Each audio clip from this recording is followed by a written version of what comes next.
Okay, today, welcome to the program. Minister Farrakhan and the Nation of Islam on trial.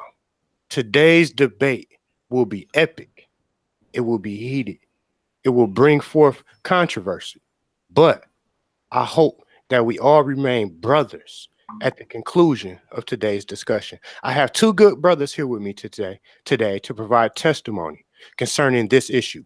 On one side, we have my good brother Guy Nollywood Jr., who is a member of the RBG Nation as well as Pan Africanist. His belief is that the Honorable Minister Louis Farrakhan is guilty of crimes of treason to the Black community, as well as the NOI is responsible for the murder of our great master teacher, brother, Minister Malcolm X. Shabazz. On the other side, I bring my good brother, Maurice Muhammad. Maurice is a member of the Nation of Islam, as well as a supporter of the Honorable Minister Louis Farrakhan. So I know Brother Maurice does not take it lightly to hear another brother spew hatred on his teacher's name or the religion of Islam. Okay, let's talk about the rules real quick. Okay, we're going to begin with 5-minute introductions. And I guess, before this show, we decided that Brother Guy Nollywood will begin. So we're going to start with 5-minute introductions apiece. Then from there, we're going to have three 30-minute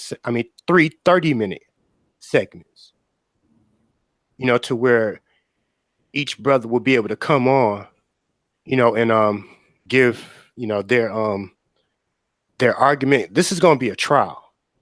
But one thing I got to say is, please, man, no personal attacks, no, threats of violence. It doesn't matter like how emotional, you become in this discussion. Like, we want to have like a good intellectual fight. Now, when it comes to like disrespecting people and, taking things out of context, if you can't battle, intellectually, you know, to fight and battle your case, man, then obviously you don't stand on anything.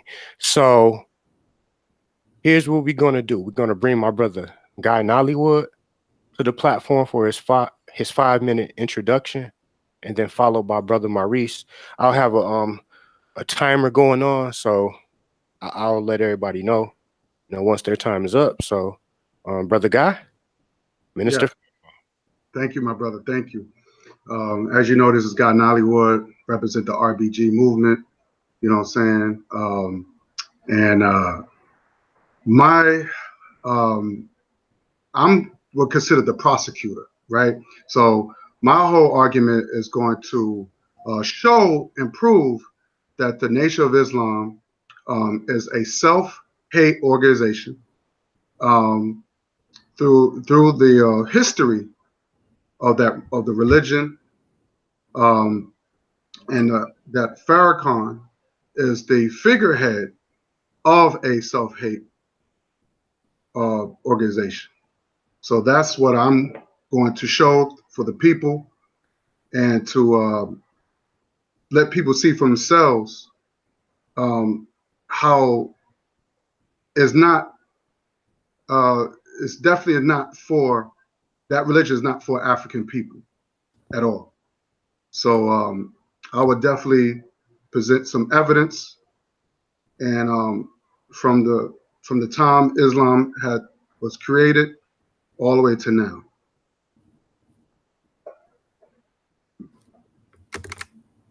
All right.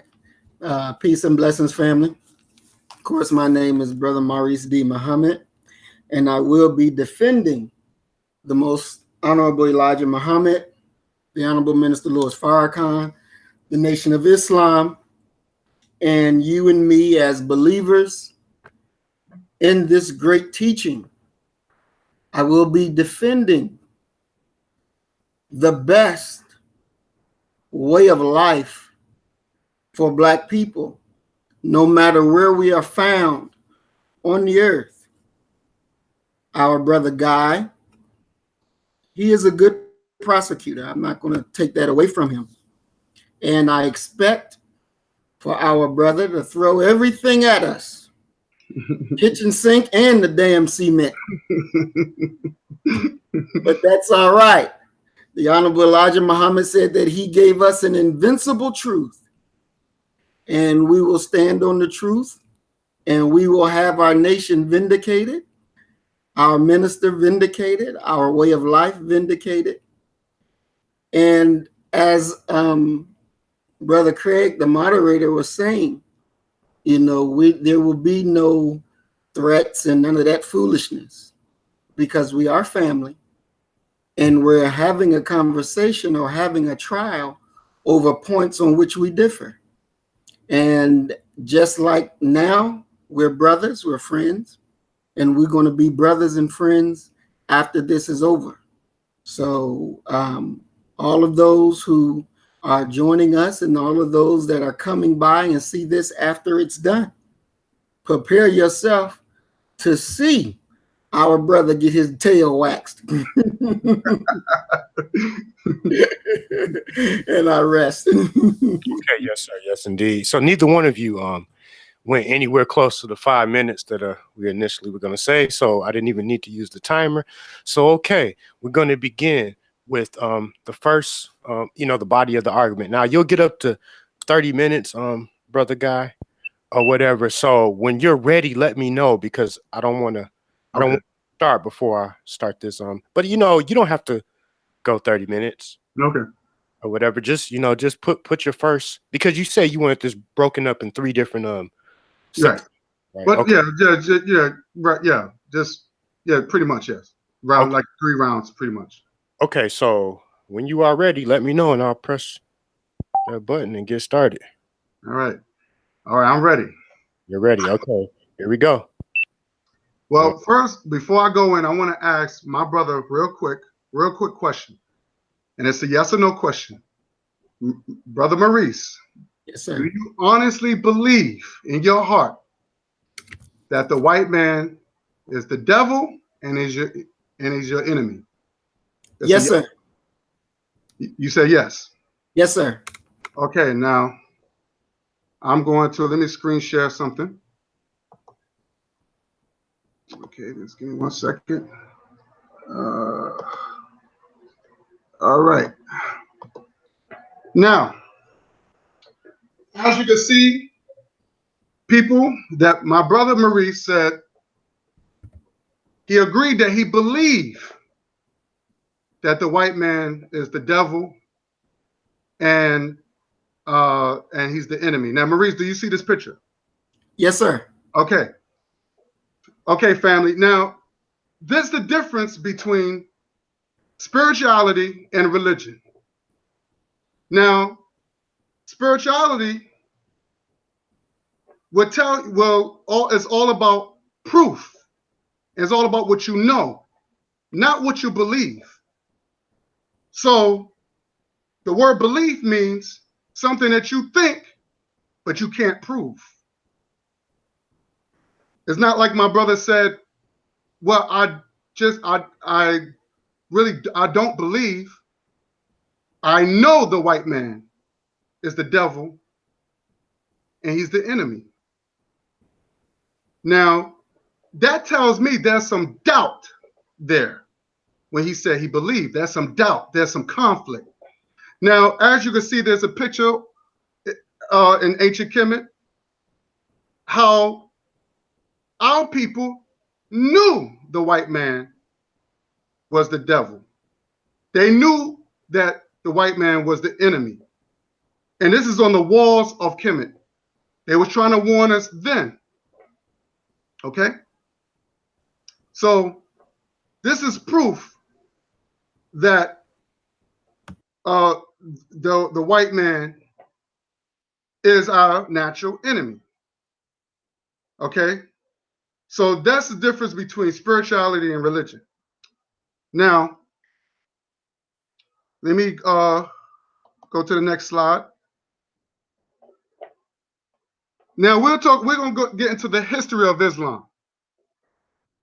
Now, as you can see, there was the Sub-Saharan slave trade and the transatlantic slave trade. You have the Sub-Saharan slave trade lasted 1,250 years plus. Now, I would say this: you could do a lot of damage to a race of people with that amount of years, hands down.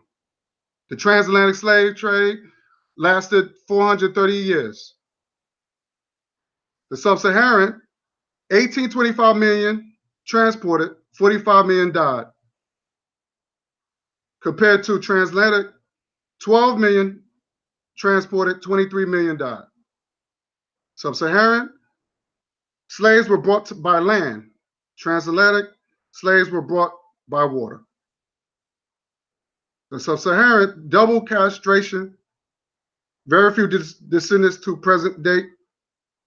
Transatlantic, have more living descendants post slave trade for less castration.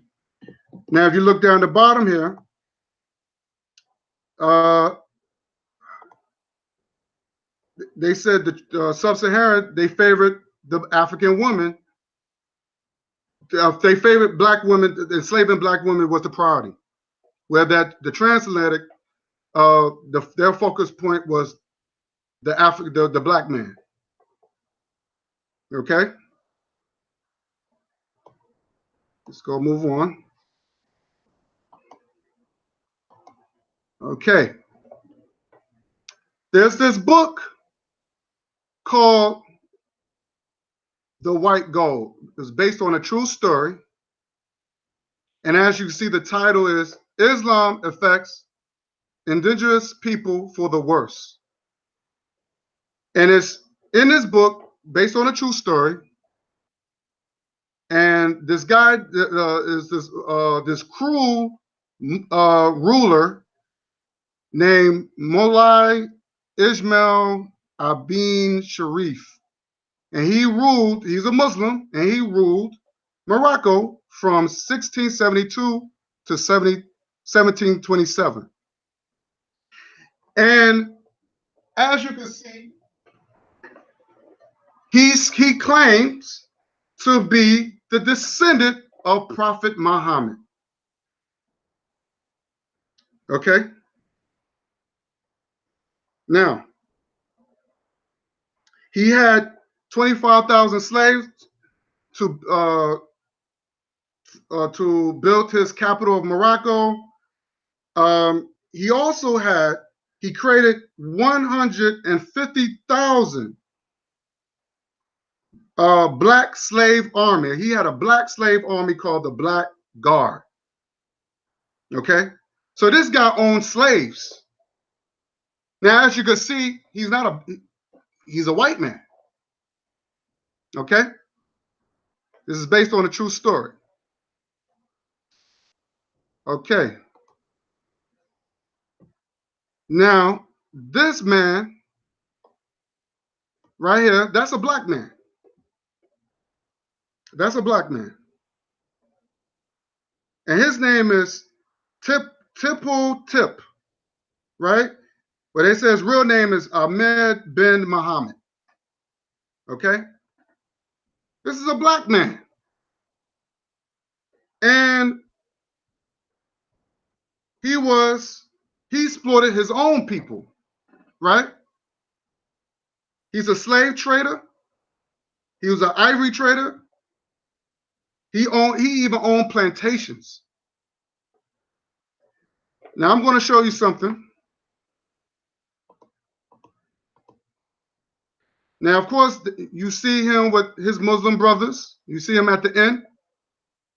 And you see him with who? A white man. All right? Now, according to this, they said by 1885, Tipple Tip had 7 plantations and had 10,000 black slaves. And as you can see at the bottom, they're holding this large, heavy ivory. Okay? This is what he was doing to his people. Okay? Now, I'm going to pull up. Let me see. Hold on. Let me see something. Okay, I don't want to get too far here. Okay, I'm going to pull up something else. Let me see. Do y'all see this book? I still see the picture. Okay, all right, let me do something. Give me 1 second. Okay. Okay, give me 1 second.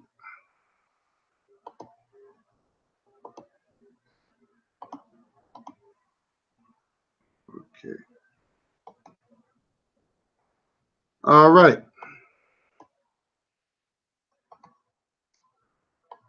Okay, I don't know if y'all can see this. The book here. I see where it says an Arab name. Right. Okay, okay, there's a book. I can't really pronounce it. I wish I can show it on here, but there's a book by an Arab named Abin Khaladin, right? And you could look this name. I wish I can't really pull it up on here for some reason, but I thought I could pull it up. But anyway, there's a book here called, I can't really pronounce that name. These Muslim names is really difficult. But in the intro of this book, y'all see it, right? Yes, sir. Okay. In the intro of this book, it says, therefore, the Negro nation, this is Abi, this is what he's saying. Therefore, the Negro nation are, as a rule, of submissive to slavery because Negroes have little that is essentially human and possesses attributes that are quite similar to those of dumb animals, as we have stated. Okay? And then he says in the book, he said, there is no marriage among them. The child does not know his father, and they eat people, but God knows best. He said, as far as Zange, I don't know, as far as Zange, they are people of black color, flat noses, kinky hair, and a little understanding of intelligence. And this is what these Arabs think about us. But for some planet reason, I've heard these black Muslims call them their brother. That's ridiculous. This is what they think about you. They're writing books about you. Now, I know what my brother Maurice is going to say. He's going to say, well, Islam was here way before Prophet Muhammad. Okay, then who was this guy who created Islam and why he's not on a pedestal? But for now, it's all about the Prophet Muhammad. And we're going to get to that in a minute. Let me get out of here and close this out. All right. Okay. Go back. Let me go back here. Screen share this. Now,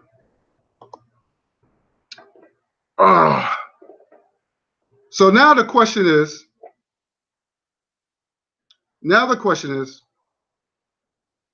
who is Prophet Muhammad? Right? Who is he? Do he exist? Well, number one, we don't even know who this man is. We don't even know. Nobody never saw a body. Now I'm going to show you my ancestors, or I would say our ancestors, because his brother, is Maurice as well. Of this is the body. Now, y'all see this, right? Yes, I do. Okay, that's King Tut. That's a body. So my question is to my black Muslim family, where's the body of Prophet Muhammad? No one knows how this man looked. Well, my brother Maurice probably might say, well, it doesn't matter. You're just going to have to take our word for it, damn it. So I'll be like, okay, we'll take your word for it, brother. We'll take your word for it. We'll take your word for it. So now my next question is, well, how did he look? Was he a black man? Was he a white man? Was he a good guy? Was he a bad guy? Did he own slaves as well? Okay, that's the question. Now we're going to get into something. There's a book called The Life of Muhammad. And basically, they talk about this Prophet Muhammad guy. They talk about his life. So in this book, people want to know, probably like with me, I want to know, okay, how did this man look? Was he a white man? Was he a black man? Well, we'll see. Let's go here. We're going to see if Muhammad was a white man or was he a black man. Now, as you can see in chapter 28, the prophet was white with elegant face and it's highlighted red. Yes, he was white. Okay?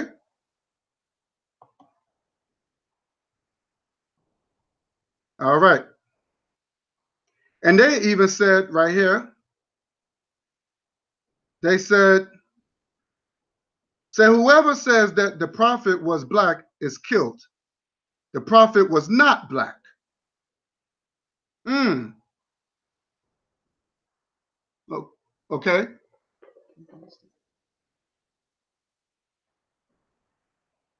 Okay. The prophet was not black. Again, it says, I saw the messenger of Allah with white complexion and some white hairs. So reading this, what tells me that the Prophet Muhammad was a white man. But wait a minute, the white man is supposed to be the devil and the enemy. So why is it that these black Muslims is worshiping a man that they consider to be the devil and the enemy? Did Prophet Muhammad own slaves? So we'll see about that. Let's see about that.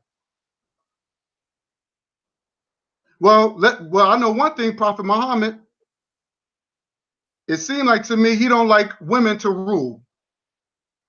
Never will succeed with such a nation as makes a woman their ruler. So they don't. So the Islam,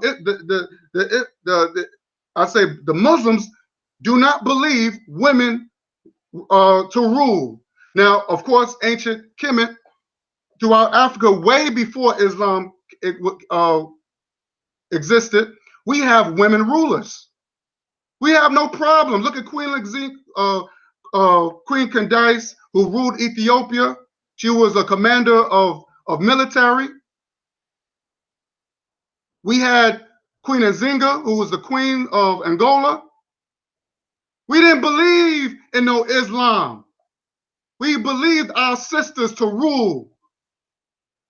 But according to Prophet Muhammad, he's not standing for that.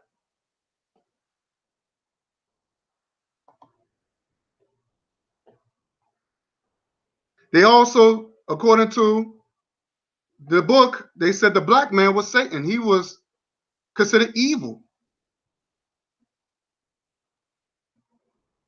And they use the word he was a black man with long flowing hair and flaming eyes, dark reddish.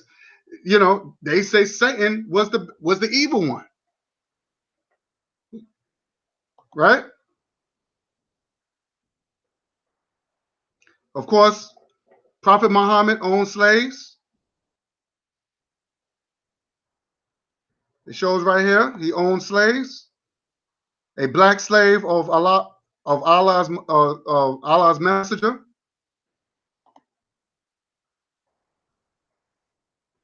They say he had a black slave. And to this day, if you look under,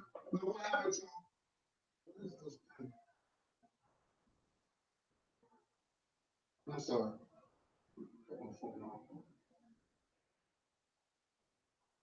I'm sorry.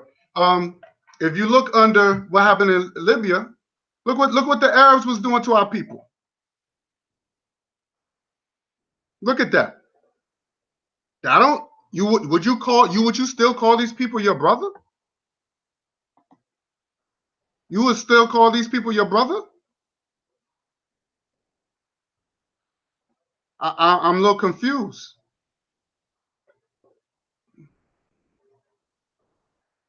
Craig, how many minutes? How many minutes I got, brother? Got 11 minutes. Okay. So we're going to talk about. So now that Prophet Muhammad is a white man, he owned our people, and he considers our people evil, right? So now we're going to get into the pedophilia. Okay, let me go back.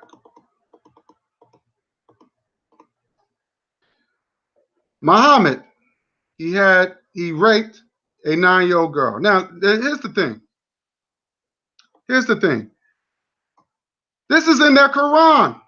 In Islam, Quran 654. Now, like I said, this is according to their Quran. In Islam, rape, marriage, and divorce of a prepubescent children is allowed. Now they saying rape is allowed in Islam.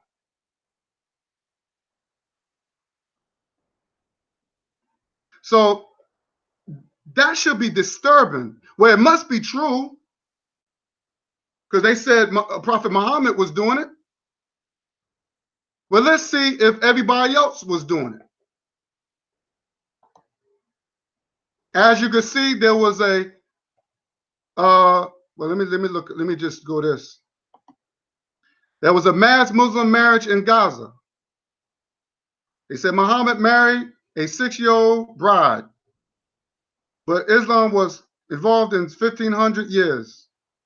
So they had grown dudes marrying babies. Now it makes me wonder, why would you want to join a religion that will allow to rape children? And I know Brother Maurice wouldn't stand for that. Because I know this got to be disturbing. But I'm gonna show you some pictures. This is them. This is the mass weddings. These are children. These are babies. Look at these grown ass dudes. Look at this. Children. And they forced into that. These are children are forced because their religion said it's a good thing. Look at this. I want people to take a good look at these sick. I mean, this is sickening. And it seemed like to me, no one gives a goddamn because, it's like, oh, well, they can do that because it's in our religion. Look at this. Prophet Muhammad practiced it. See, Prophet Muhammad practiced it. It wasn't abuse or exploitation. It was marriage. Now they saying this is marriage. That's a baby. And this Dr. Phillips, he's not a white guy saying this. This is a Negro saying this. And what did he say?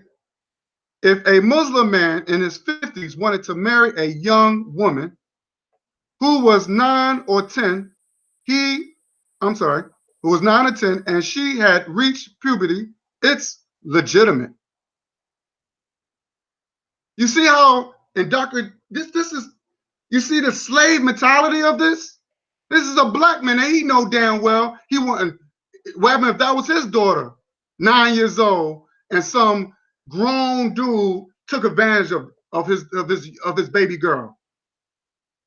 You imagine that got to be frightening as a young girl, and they just put her, oh, you're married, and this grown man touching her and all this other stuff and raping her, and she don't know what she's going on. She's still playing with dolls and stuff. That should be frightening. But this is considered in the Quran. This is they say rape was legal. It was allowed. And I would love for my brother Maurice to explain how he's comfortable with this according to his religion. I'm assuming he knows this. Okay? So this is a very disturbing religion, all under Prophet Muhammad. Slavery, rape. This is very it's barbaric. You know, the killings, joining hands with the white man. You know, I mean, it's just a very, very disturbing religion, and I'm so hurt that my people. I don't know if they know this. I don't know if they're aware of this, but I've heard Black Muslims calling these devilish people their brother. These Arabs, their brother, when they go to these little deli stores and stuff like that. But this is not our thing. This is not us. They don't even respect women to be rulers and leaders. But that's the difference between spirituality and religion. And you can have, if you become a spiritual person, you can have the same type of principles. So, how many minutes I got? You have approximately 3 minutes and 58 seconds. Okay, so I guess I'll rest my mic on here. Okay, yes indeed, yes indeed. So now we're gonna bring forth. If you want to close out your screen share. Okay. Let me reset this timer. We're gonna give let me just reset this to 30 minutes so we can give Brother Maurice the opportunity to come on and rebuttal. Just a second. Okay, so Brother Maurice, whenever you're ready for me to start the timer, let me know, my good brother. Yes, sir. I'm ready. Okay, we will be starting it right now. Perfect. Thank you. All right. Brother, let me ask you a question. You said that it was in the Quran that it was okay to rape children. Can you tell me which surah and ayat that is? Surah and Naya. Or which chapter and verse? That was 45. Let me see. Hold on. I'll tell you right now. Give me 1 second. I'll tell you right now.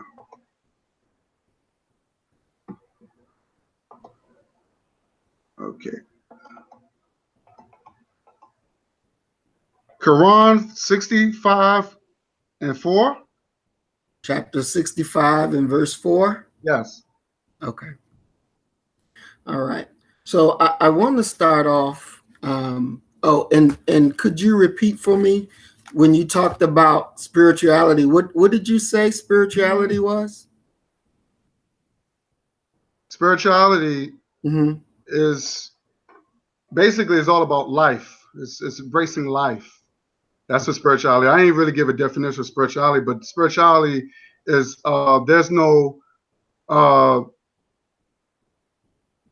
it's totally different from religion. Religion is more like control. It's basically spirituality is all about proof and evidence. We everything, when we put everything in the walls of ancient Kemet and stuff, that's spirituality. They show what we have done. We show rulers. There's the black man, black woman. It's all about embracing life.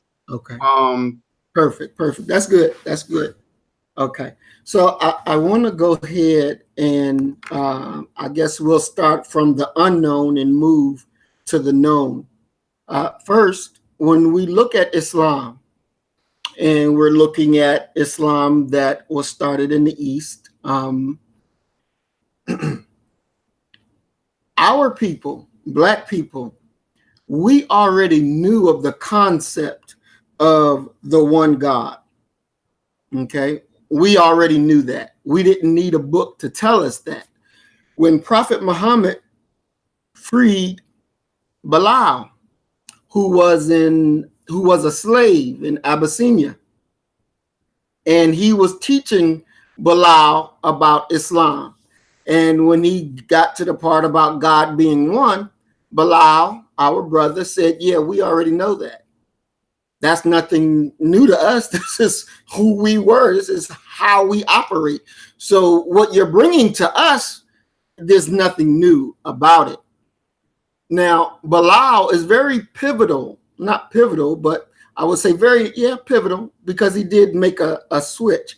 But Bilal is a very pivotal and an important part of our Islamic history.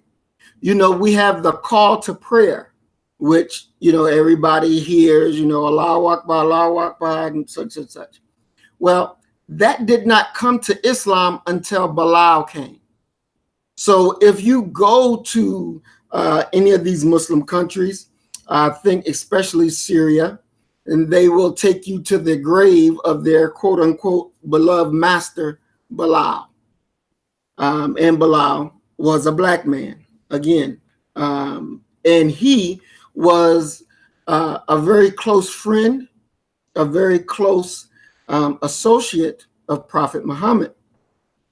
Now, you said that Prophet Muhammad of Arabia was a white man, and you are correct. Prophet Muhammad of Arabia, he was a white man. Okay. Now, I want to say also, Islam came 600 years after the death of Jesus. So when you're dealing with 600 years after the death of Jesus, and you want to apply modern concepts or modern terms like pedophilia to an established way that was already in operation prior to what we have now.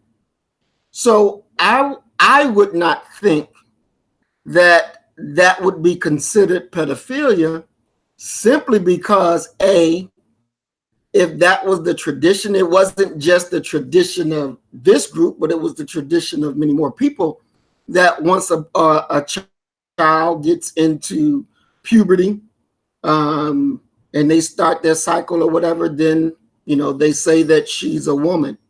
That was going on even way after that. Even when we got into the 20th century, that thought was still there. And matter of fact, in some states in America, you can marry a girl if she's 15. You can marry a girl if she's 14. You can marry a girl if she's not 13, but I think the youngest age is like 14 with a parental consent.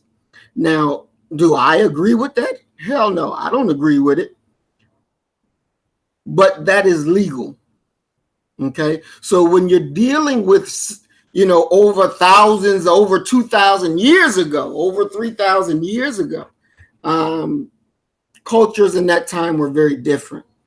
So, and I'm about to pull up in the Quran, because I've never seen that in there, where it says that you have the right to rape a child.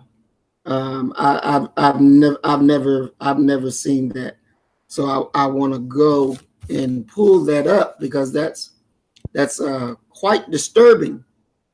But we got to have actual facts so we'll know, what's what. So just give me a second here. Uh,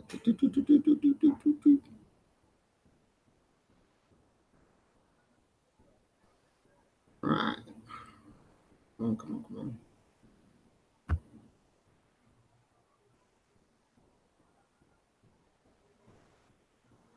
I'm just waiting for it to load. All right. 65 verse, you said verse 4, right? Yes. Okay.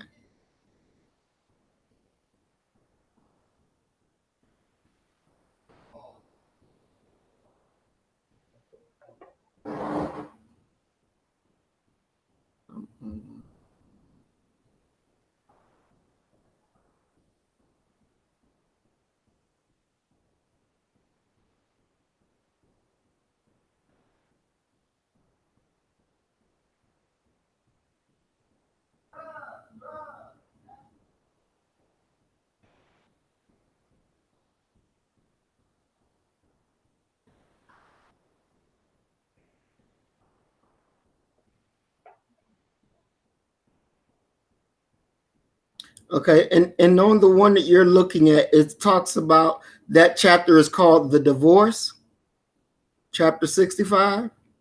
Right. Okay.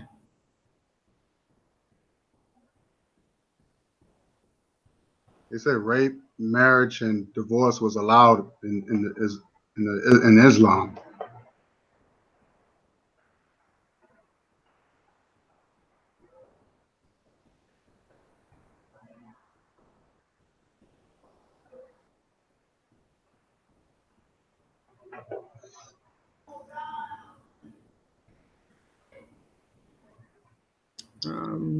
I'm not seeing that. Let me see.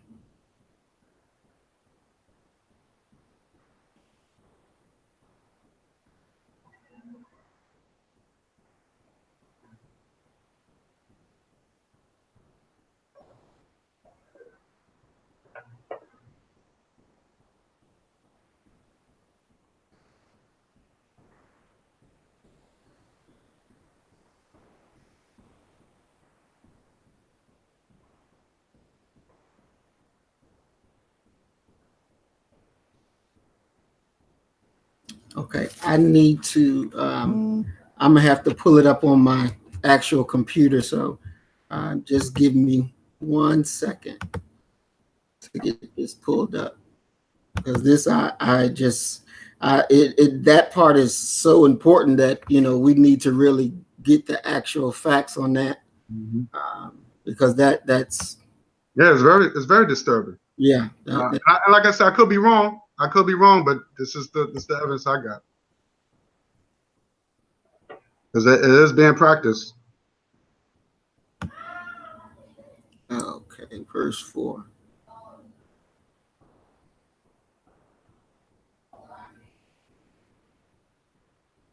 Okay, got 19 minutes, just to let you know. Okay. Verse 4 says, and those of your women who have despair of menstruation, if you have a doubt, their prescribed time is 3 months. And of those two who have not had their course, and the pregnant women, their prescribed time is that they lay down their burden, and whoever keeps their duty to Allah, he makes his affair easy for him. Now that's chapter 4. That's verse 4, chapter 65 of the Quran. And nowhere in there did it say anything about rape. And I will go down and read the description, because in there it tells you it breaks it down to go even deeper of what they're talking about.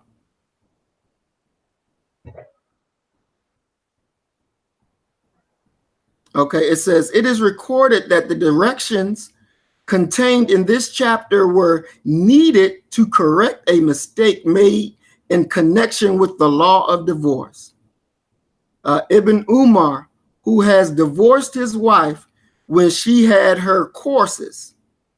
He was told to take her back, as divorce was ineffective unless pronounced when the wife was free of her menses. So what that is saying is that it is against Islamic law to divorce a woman when she is during her menstrual cycle. So I don't know where your information that you got that from, but that is plainly has been shown to be a lie. One thing that we have to remember as well is that there is a lot of propaganda out there against Islam. And as it just was shown, because you read something that was supposed to come out of chapter 65, verse 4, and when I read 65, verse 4, it doesn't exist to what you were saying it was. So there's a lot of propaganda mixed in to do what? To destroy people's understanding of what Islam is. Now, you talked about Islam not being good for Black people, or Black people not having a good reputation in Islam. Now, I'm not going to deny that there was and there still is racism in Islam. Racism is in every part of our world. There is nothing, nowhere that racism has not touched. Wherever you have the dynamic of Black and white, you have white on top and Black down the bottom. That dynamic is everywhere. Now, Prophet Muhammad said that he heard the footsteps of Bilal going into paradise before his own. What does that mean? That means that he heard Black people going into heaven before white people. Okay. Also, Prophet Muhammad, before he left, he said, there is no superiority of the white over the Black. He also said that 3 generations after me would no longer be of me. So after 3 generations, 60 years after Prophet Muhammad, then Islam would go on a different course. Now, our Islam that we were given by the Honorable Elijah Muhammad, the Honorable Elijah Muhammad said that this is a new Islam. So this Islam and the Islam that they practice today is not the same Islam. So whatever their history is, that's their history. That's not our history. We are not here to follow them. We are here to guide them to the straight path.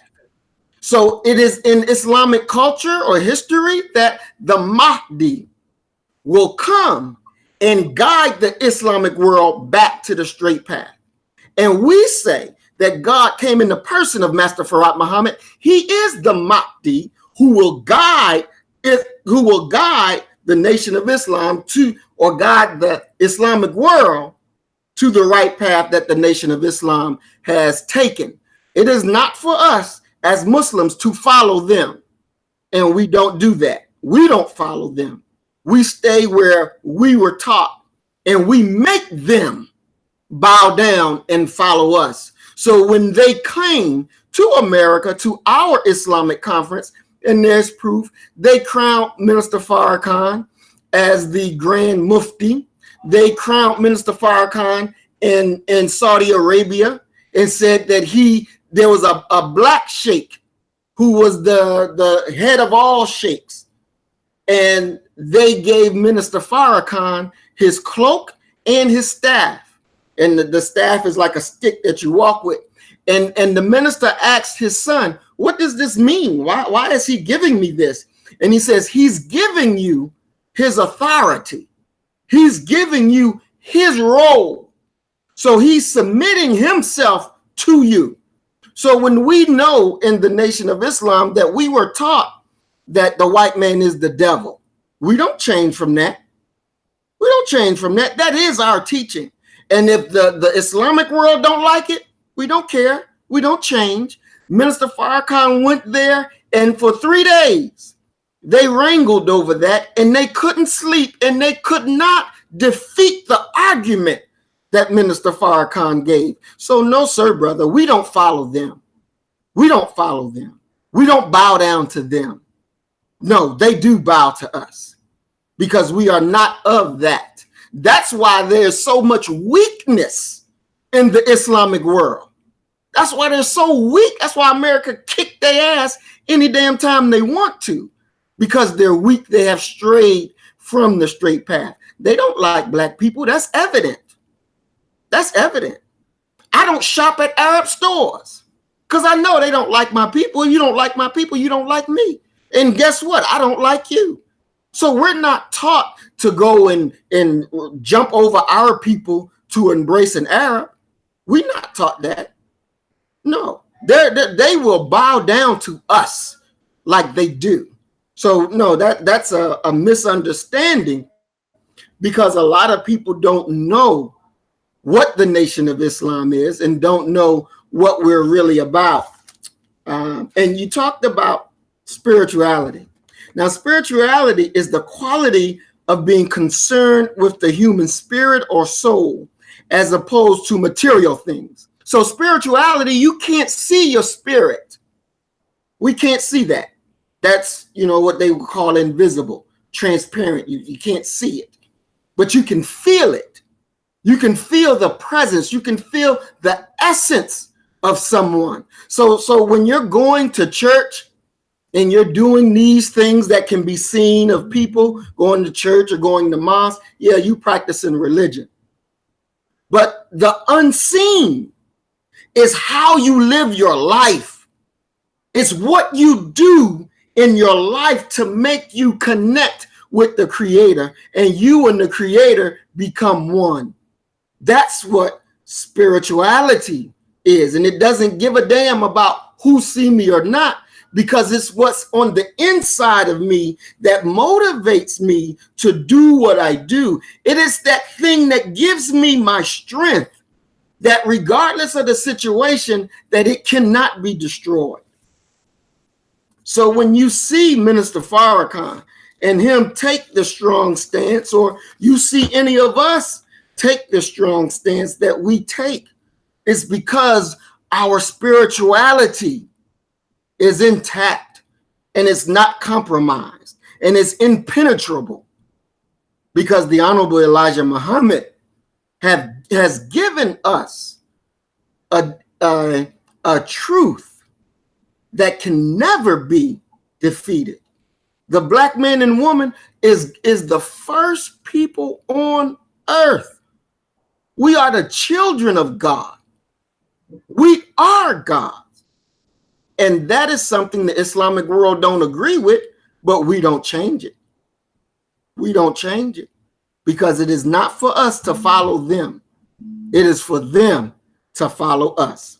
And that is exactly what is going on. When you see white Muslims in Russia, when Minister Farrakhan went on his World Friendship Tour, and in Russia, they had revoked the minister's visa, but the white Russian Muslims said, if you want to stay, we will fight them for you.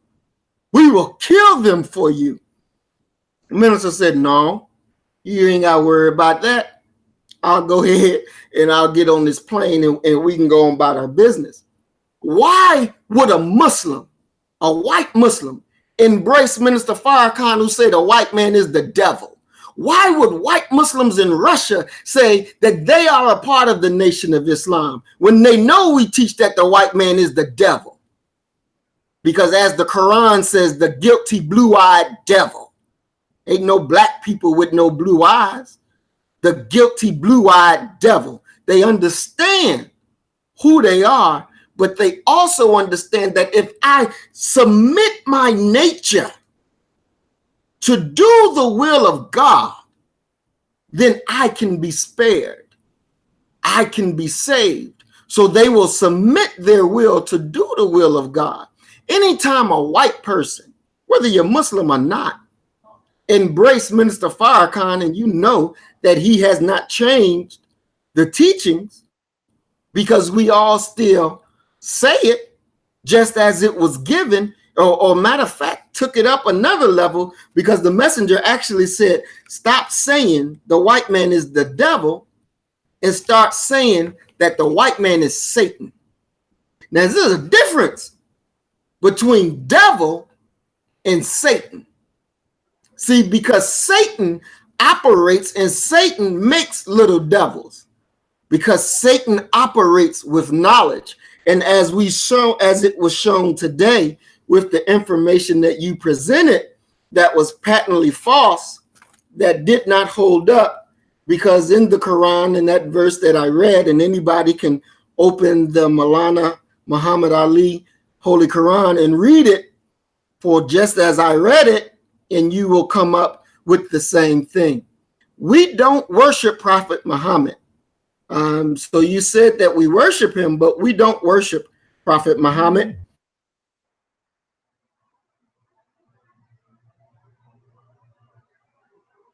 That's nowhere. The reason people don't know where Prophet Muhammad is buried is simply because it is law to worship Prophet Muhammad. That's why there's no pictures. That's why nobody knows where his burial is, because it's unmarked. So they don't want you to begin to worship Prophet Muhammad, because in Islam you say that there is no God but Allah.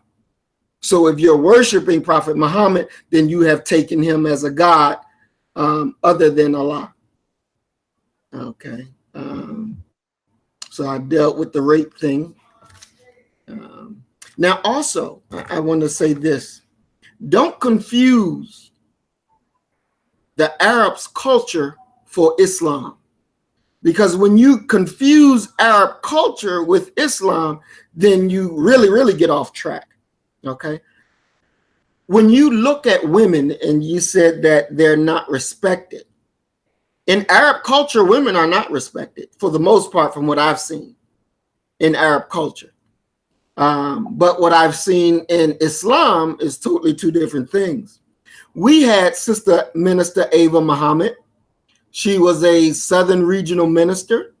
She was over the Southern region. So we have sisters that are ministers. We have them, like I said, Sister Ava.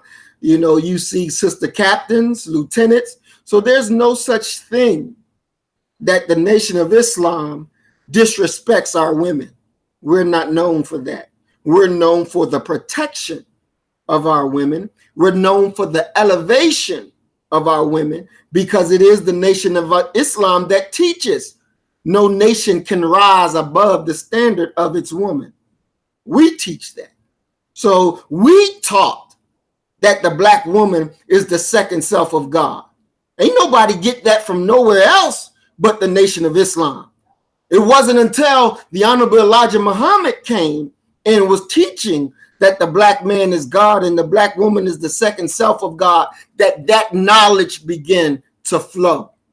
It didn't come from nowhere else but the Nation of Islam. So, you know, again, you have to separate Arab culture from the religion, and you have to separate the Nation of Islam from what they practice in the East, because you're looking at two different systems with two different understandings, and we as the Nation of Islam will never succumb to that foolishness. How much time do I have left? Okay, you have 4 minutes and 25 seconds. Calm down. Brother Guy, would you like to ask me a question on anything that I've just said? Let me see. No, not at this moment. Okay, perfect. Let's see. I want to go into one more thing as well.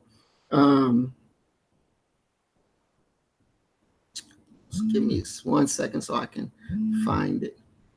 Oh, yes. Heaven.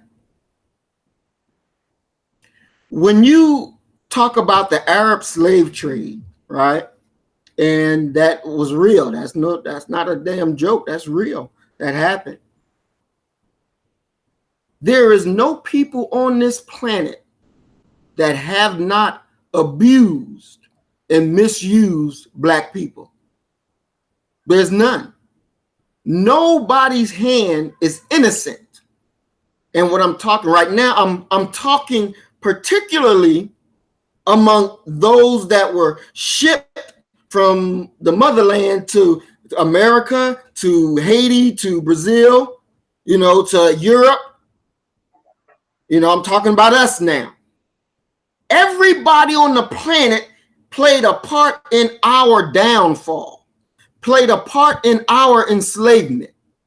And it is not for us to give any of them, even the blacks, a break, because they are responsible for what they have done and what they continue to do to us. Nobody gets a break from that. And I don't give a damn what your religion is. You don't get a break from your responsibility, for you owe us reparations for what you have done to us. Now, granted, there was a period of time where they were doing bad shit and some people stopped simply because we're not in that environment. But then as a whole, they all owe us.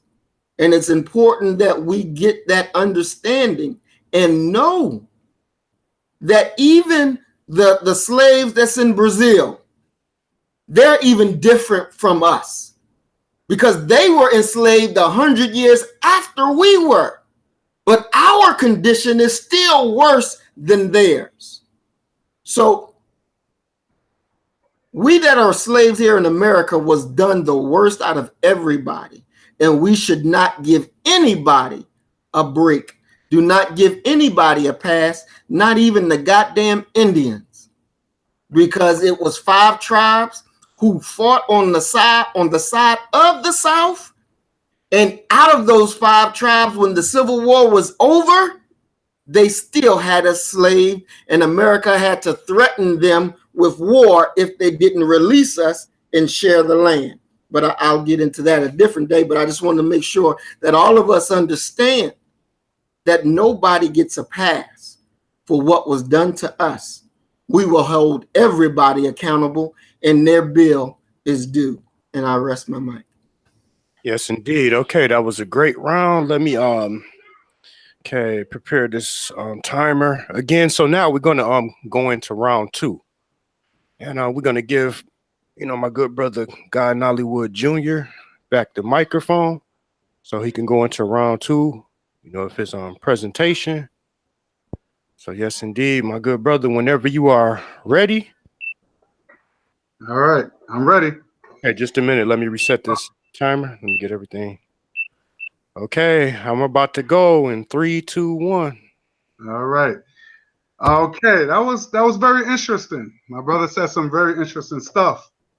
He said that that Islam was a new Islam. He's in a new Islam, but it wouldn't be a new Islam if it wasn't for the old Islam.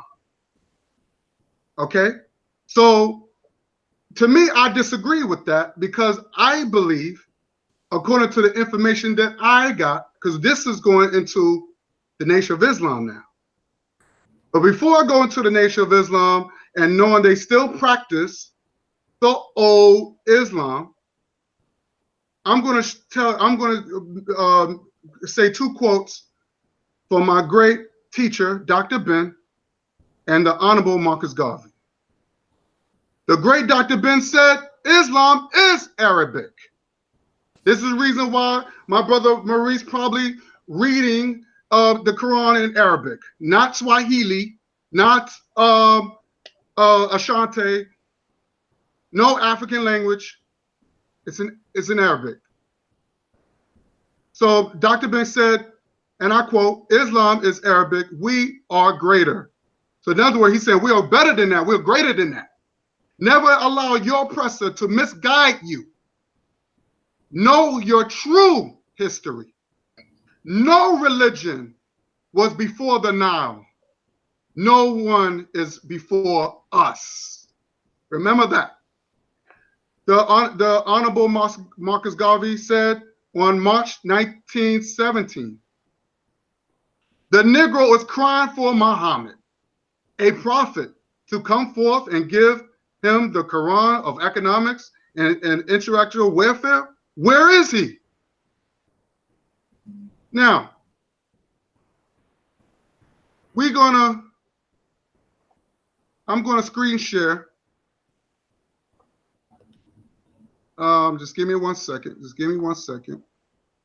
Okay, what happened here? Okay. All right. All right. Okay. Now,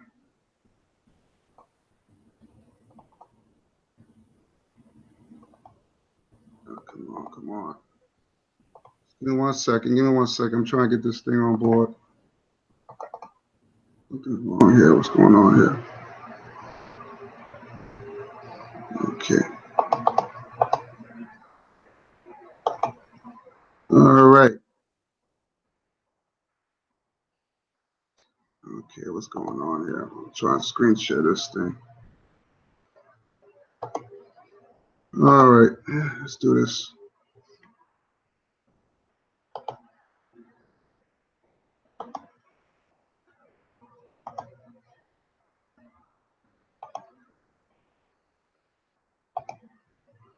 All right. There we go. I'm gonna screen share this.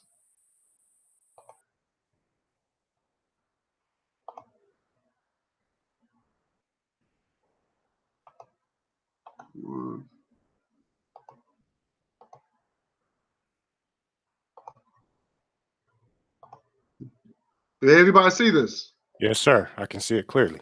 Okay. Now, my brother said, again, he said the white man, well, he said he believed the white man was the devil and the enemy. Now, of course, as you can see, Wallace Farad Muhammad, as you can see, he's not a black man. People might say that he was mulatto.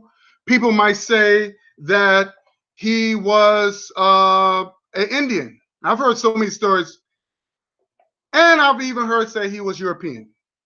Well, of course, in the 1920 United States Census, he even reported that his race was white.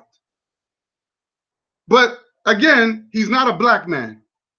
He don't look like me. He don't look like my brother Maurice. He don't look like Malcolm. He don't even look like, hell, he don't even look like Farrakhan, nor Khalid Muhammad. Okay? Now, so basically, the Nation of Islam was founded by a white man. Now, what is wrong? Okay, so what if it was? Because if you look over here, the founding members of the NAACP was founded by white people too. Now it becomes a black organization, just like the Nation of Islam, right? So now Farad Muhammad is a white man. So it put like this, he's not black. I tell you that. Okay.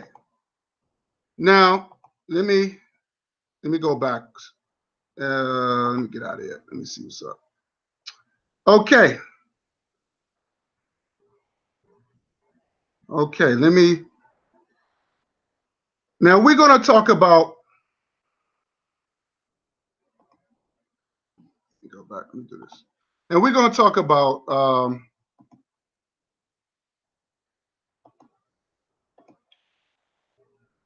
the Elijah Muhammad and how that let me get this right. Okay. Now this is where things get a little complicated, get confusion.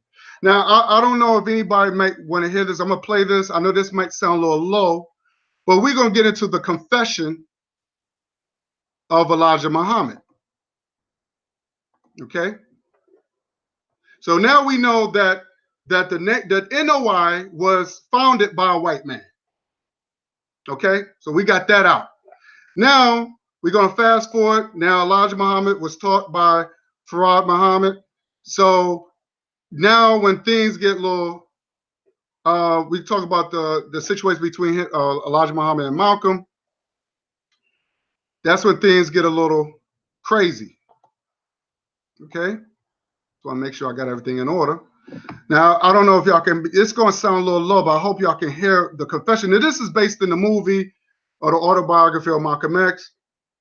And this is where Elijah Muhammad confesses to Malcolm X that he slept with or took advantage of young girls that were supposed to be his secretaries or teenagers. And I'm saying they wasn't probably like 15, 16. They were probably 18, 19, early 20s maybe. But they were young. So this is in the movie. I'm gonna play it right now. Let me see this. Let's see if I can play this movie.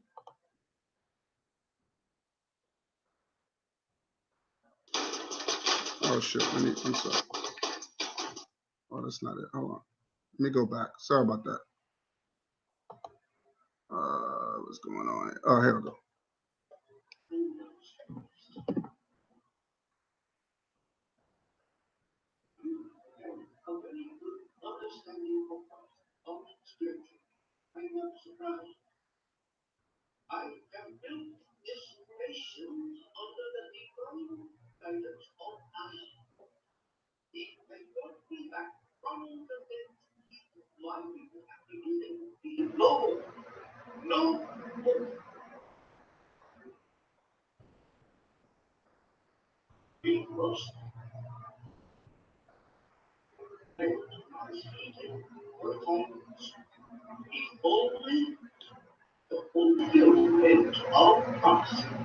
Now, there you go. Now he confessed that, that was his duty according to some prophecy, right? Again, this is religion, right? This is religion. Now, when Malcolm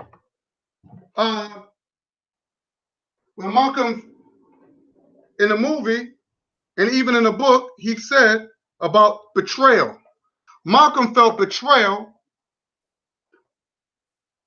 of what his teacher said to him. Now I'm gonna read you what Malcolm said. Just give me 1 second. And he said this in the movie as well. Now Malcolm said to me, and I quote, this is from Malcolm X, this is right after his teacher confessed to him. To me, the thing that is worse than death is betrayal. Now everybody know that betrayal is no joke. And I can understand that. And I felt that when I saw the movie. He said, you see, I could conceive death, but I could not conceive betrayal. And I just don't understand why people, how, I always thought leadership was you have to show, you're supposed to lead by example. You just can't make laws, and if you're a leader, you can't just make laws and then now I don't have to follow my own laws, but everybody else got to. Now it becomes a dictatorship, right? So now Farrakhan, he even admitted that it was true that Elijah Muhammad impregnated young girls. Now, remind you, I don't see the difference between Because my brother Maurice says, well, we're in a new NOI. This is the, I'm sorry, this is the new Islam. We not follow the old Islam, but according to what I'm hearing, he is following the old way. Okay? And this is what Farrakhan has said. This is a small clip. To the Honorable Elijah Muhammad, prior to his announcing that he would leave, and he questioned Elijah Muhammad about whether this was true that he had fathered these children. And the Honorable Elijah Muhammad didn't deny it. He said yes. And the Honorable Elijah Muhammad told him that, brother, I'm fulfilling what is written of me in the scriptures. Malcolm knew the scriptures. He knew that Elijah Muhammad believed he is the messenger of this Quran. So I have to stop you right there. I'm not feeling that. So now it becomes now you're looking at a cult. It's a cult. You can't deny the fact that the Quran that was made 60 years after Prophet Muhammad passed away. Now my question is, where did they get the reference from? Who did they talk to? Where did they get this information? If Prophet Muhammad passed away 60 years, then all of a sudden, boom, this Quran comes up. It becomes a cult. Not feeling that at all. Now, we're going to, let me see something. We're going to see something. I just want to just get my,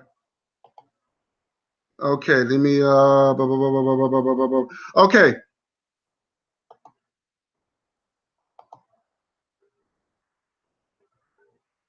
Now, Malcolm said that the Nation of Islam is known of harming their own. If what my brother said was true, is the white man was the devil and he's the enemy, then how come there was no retaliation of the bombings of these beautiful young girls? Where was the comeback? How come the Nation of Islam did not go and start bombing some white churches and killing some white families? No retaliation, not one bit. When you hear about, we go backward, let me forward this. When Malcolm had spoke against the president, Kennedy, who was a white man, they silenced him for 90 days. Why? He's the white man. So what? It's not like he attacked his own brother or his own sister. He's a white man. Malcolm also said that it was a plane crash full of white people. And he said, well, that was Allah. Thank God. Good. That's a good thing. What did Elijah Muhammad do? He disciplined Malcolm for that. Doesn't make any damn sense. Doesn't make any sense. Okay? Okay, now I'm going to tell you what Malcolm said, which is going to shock you. Now, everybody's watching this? Yes, sir. I can. You can see it, right? I can. Okay, here we go. We do nothing to others that we would not have done unto us. The two brothers were sent after me with revolvers by Joseph, the captain of the fruit in New York. They were armed. When a Muslim is attacked, and you'll find this to be the pattern, when the Muslims were attacked in Monroe, Louisiana, Elijah Muhammad gave no signal to anybody across the nation to come to the defense of their brothers. When our brothers were attacked in Los Angeles, again, Elijah Muhammad gave no signal to anybody to come to the defense of those brothers. Never have the Muslims anywhere in the country gotten any kind of instruction from the national office or headquarters on how to defend themselves when they are attacked by outsiders. The only times the Muslims have ever been given any instructions to commit violence is when that violence is directed against the fellow Muslim. There you go. He even said, again, they protecting the white man. You know, but the white man's the devil. They have done way more crimes and no retaliation. Malcolm was ready for war. Why would you silence this man? And when it comes down to arms, oh no, chill. And then they're gonna lie talking about, oh, we trying to protect Malcolm.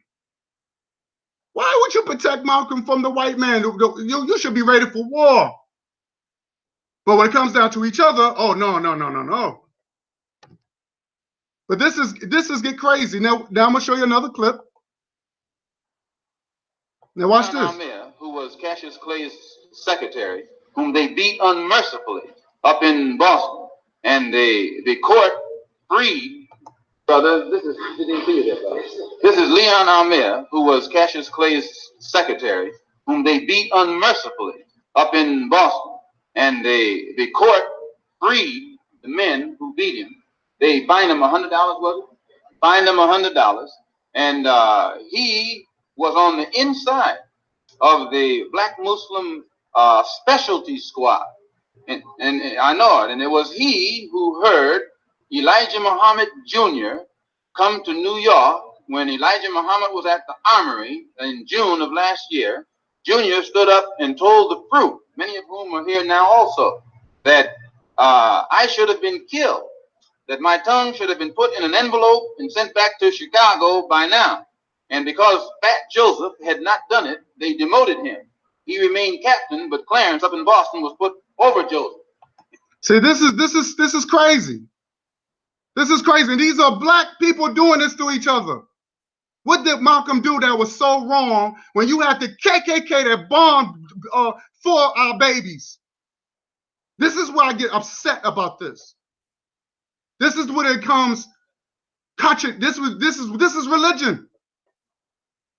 The fear of the white man. But these supposed to be powerful. You know, they supposed to say the white man is the devil. Okay? Now, my brother Maurice said he also said something against our brother Malcolm that it sounded like was to me. I took it that he felt that Malcolm deserved death. Let's play what he said. Just a small clip. That if you smoked in the mosque, you would get beat up. You get beat up. Instead of just saying, no, man, stop smoking, it's wrong. Instead of just talking to him, oh no, you get your ass beat. That's wow. You know, how's that brotherly? So if you would get beat up for barely smoking in the mosque, what do you think that would happen to you for you to go out and lie and destroy faith in the messenger of God? You should be killed. Wow. And this is what happened. Of course, you have images. How? Let me see if I can pull this up. Sorry about that.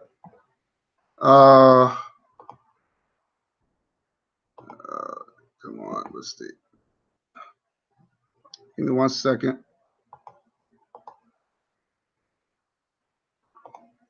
What's that picture?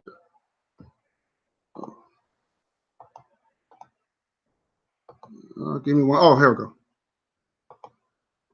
Now, as you can see, they made pictures like this of Malcolm's head falling off, right? When he, after he left. Now, I don't blame him leaving the Nation of Islam. I don't blame him. You know, he should. There's too much violence, too much hypocrisy. But let's see what was the rules first. Let's see if let's look at this clip. Muslim. Example, Nation of Islam members don't eat pork, don't smoke, don't drink alcohol, and do not have sex outside marriage. Now that was the rules. Don't have sex out the marriage. That was the rules. But Elijah Muhammad didn't follow his rules. Now you want to know why Malcolm left the nation? You don't think that's hypocrisy? I think anybody would have done that. Come on, man. It is worthy, if you will, of expulsion.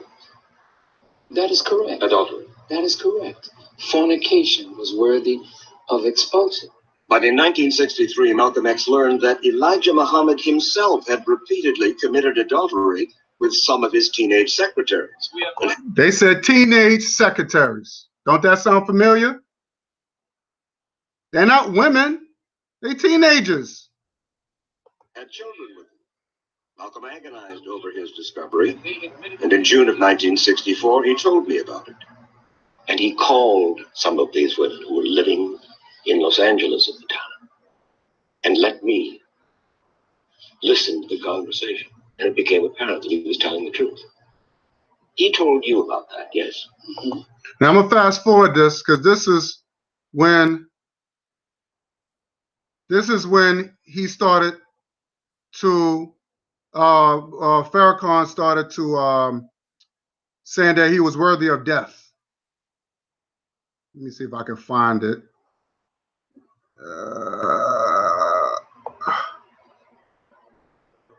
Those editorials, Malcolm and his family received numerous death threats from whom no one knows for sure.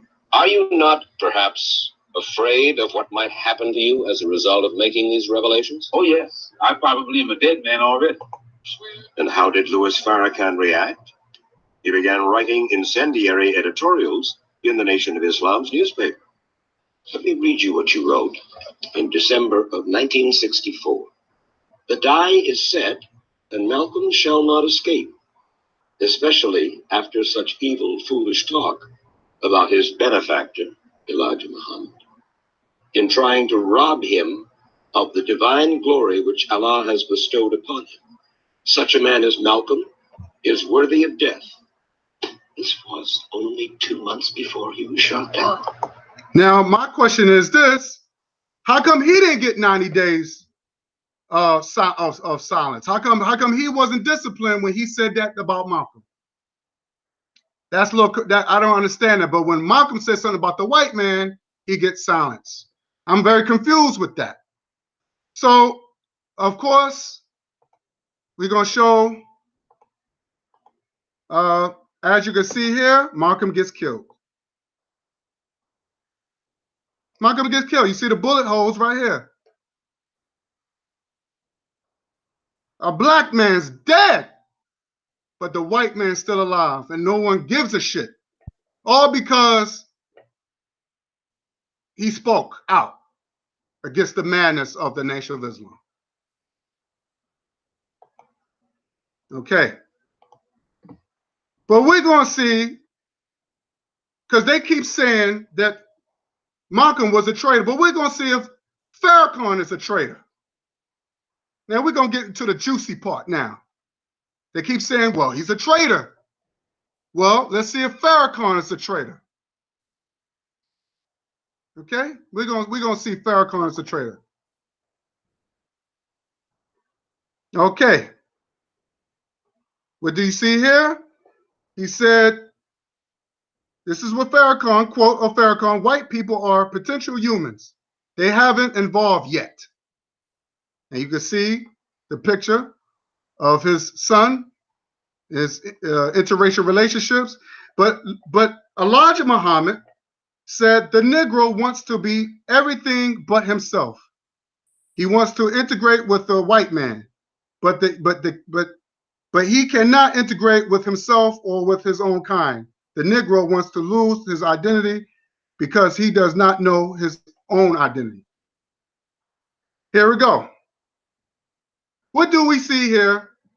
We see we see Minister Farrakhan with a white boy named Marshall Madness or whatever, Marshall Eminem. And he said, I was honored to receive my brother, Marshall, aka Eminem, for dinner. He said he was honored, and he called Eminem his brother. Okay? Well, and just let you know, this is the same white boy that disrespect our women. Okay? During the whole beef between, and Benzino got fired because he exposed. And as you can see, he said that he was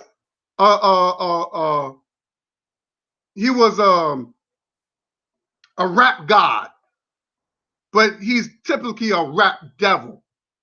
As you can see, he does the devil horns. And this is one of the lyrics he said, but the black girls only want your money because they're dumb chicks. So I'm going to say like this, don't date a black girl. Take it as a diss. Now he's saying this is one of the lyrics, and he gets worse. He called black women bitches, hoes, and everything else. But this is but according to Farrakhan, that's his brother.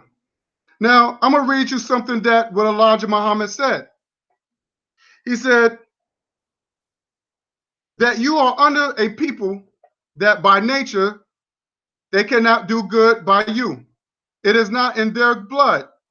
It's impossible. Whites were put on the planet Earth to rule our people under evil and justice and to destroy them. They are born murderers. Okay? Another quote that Elijah Muhammad said, all black people are the brothers of each other. You have been told that all people are brothers. In the way of being people, we are brothers. But we are not all brothers by race and nature. We have stranger in our midst, and that is the white man. We are not brothers with the white man. This is Elijah Man. This is his teacher saying this. So is Farrakhan a traitor? Or was it Malcolm really the traitor? Which one is it? Let's move forward. Again, look at this. Farrakhan is my brother. This is a white man. The devil, aka devil enemy, right? Look at this. Happy, smiling. Look at this. Mother-in-law, daughter, look at this. Mother-in-law, daughter, look at this. Look at this. How come his son wasn't disciplined? My time is up. Okay, yes, indeed. Now, at this point, how do you brothers want to do it?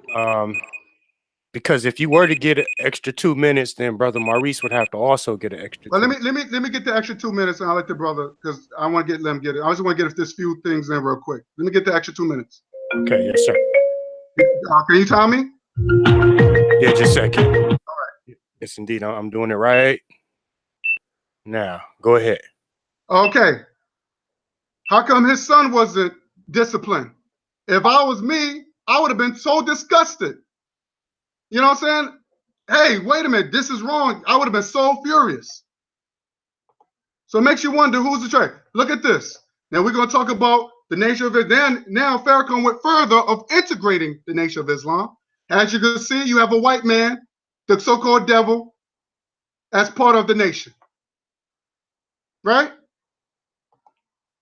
Now he's allowing Latinos in the nation.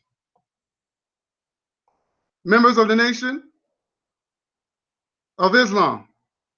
Right? And if you don't believe me, this is the final call when here's a brief history of Latinos in the nation of Islam. They're not black people. They're supposed to be a black organization for us and by us. But why is Farrakhan's not be called a traitor? I'm confused. Okay, let me see if I'm missing something here. Oh, we're gonna talk about Barack Obama. Let's talk about Barack Obama. Where's the picture of him, Barack Obama? Look at it. Look at this. Holding hands with a she-devil. Look at this. That's not good. But I want to see the picture with Barack Obama. Let me get that picture with Barack Obama. Where he at? Where Barack Obama? There you go. There you go. Now, Barack Obama is a mulatto. He's not a black man. He's a mulatto. But let's see what Barack Obama says about reparation for black people.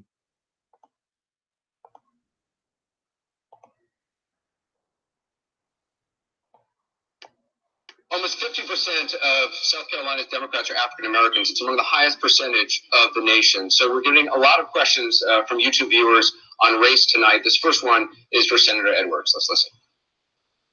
Hello, America. Hello, presidential candidates. This is Will from Boston, Massachusetts. And I hope, they put this question. Huh? Should African Americans get reparations? Not for reparations. What happened? The time. Ah. Yeah. If you want, you got a round 3 where you'll be able to engage. Okay. To bring it round 3. All right, cool. I'll squeeze this in round 3, then that's it. All right. Okay. Yes, indeed. Okay. Now, let's move on. Let's go to my good brother Maurice Muhammad. Since brother Guy took a 2-minute, extended his time by 2 minutes, you will get 22 minutes, my good brother. So let me set this timer up first before you begin. Good brother. So I'll let you know as soon as I have this set up. Okay, so whenever you are ready, just let me know, and then I'll press this button. You have 22 minutes. I'm ready. 32 minutes. I am so sorry. 32. Yes, sir. I'm ready. Okay, hold up a second. I got to readjust it. I'm thinking, okay, 32 actually. Okay, set. And we will be going right now. On time. Okay. I want to ask our dear brother a few questions real quick, and they're very simple questions. I told you, or I spoke on the last round, and I explained the difference of Islam and the Nation of Islam. So my question is, did you understand the difference? I really didn't see no difference. Okay. I gave you the example that we believe and we teach that the black man and woman is God. They don't teach that. I understand that. We believe and we teach that the white man is the devil. They don't believe and they don't teach that. Okay. But we do. So my question to you again is, do you see that that is a difference between the two? As far as what I presented, there was no difference. Okay. There was no difference. I mean, because as far as the evidence, I'm going by the evidence that I've seen. The evidence I'm giving you, do you acknowledge that the Nation of Islam teaches the white man is the devil? Yes, that's true. Yes. According to the teachers of Elijah Muhammad, yes. Okay. Do you acknowledge that the Nation of Islam teaches that the black man and woman is God? Yes. Do you acknowledge that? Yes. Now, my next question is, do you acknowledge that the Islam in the West or in the East do not believe the same thing that the Nation of Islam believe? Do you acknowledge that? I do acknowledge that, yes. Okay. So therefore, you acknowledge that they're two separate things based on the way you just answered those set of questions that I gave. Correct? Yes. Okay. Because the thing that we have to go where the information, the real truthful knowledge goes. Okay. You said that, okay, well, let me ask you this. Do you bear witness that the first people on this planet was black people? Do you bear witness to that? Yes, yes. Okay. Do you bear witness that if black people are the first people on the planet, then that means we have to be the originators of language? Do you bear witness of that? Yes, according to the walls of ancient Kemet, yes, we was the first. Okay, so The first Arab was what? I never seen as far as Arabs that I've seen. I don't know. As far as I don't know who's the first Arab. I know he wasn't black. Now, if you want to say he's black, the Arabs that's today are Caucasians. Well, let me jump in. The next round is going to be where you two will engage. We should do it that way. I just want him to rebuttal of everything that was presented to me. And this is my time, so okay. I'm going about it this way for a particular reason. Mm-hmm. Okay, so because we got to stand on truth. We got to stand on truth. So we've established that you agree that there is a difference between the Nation of Islam and Islam in the East. We've done bear witness to that. You've agreed that. Yes. We've also agreed that the first people on the planet were black people, right? We've agreed that. And we also agreed that if black people had to be the first people, then that means that every other person came from a black person. So your first Asian was a black Asian. Your first Arab was a black person. Your first anything was black. Okay.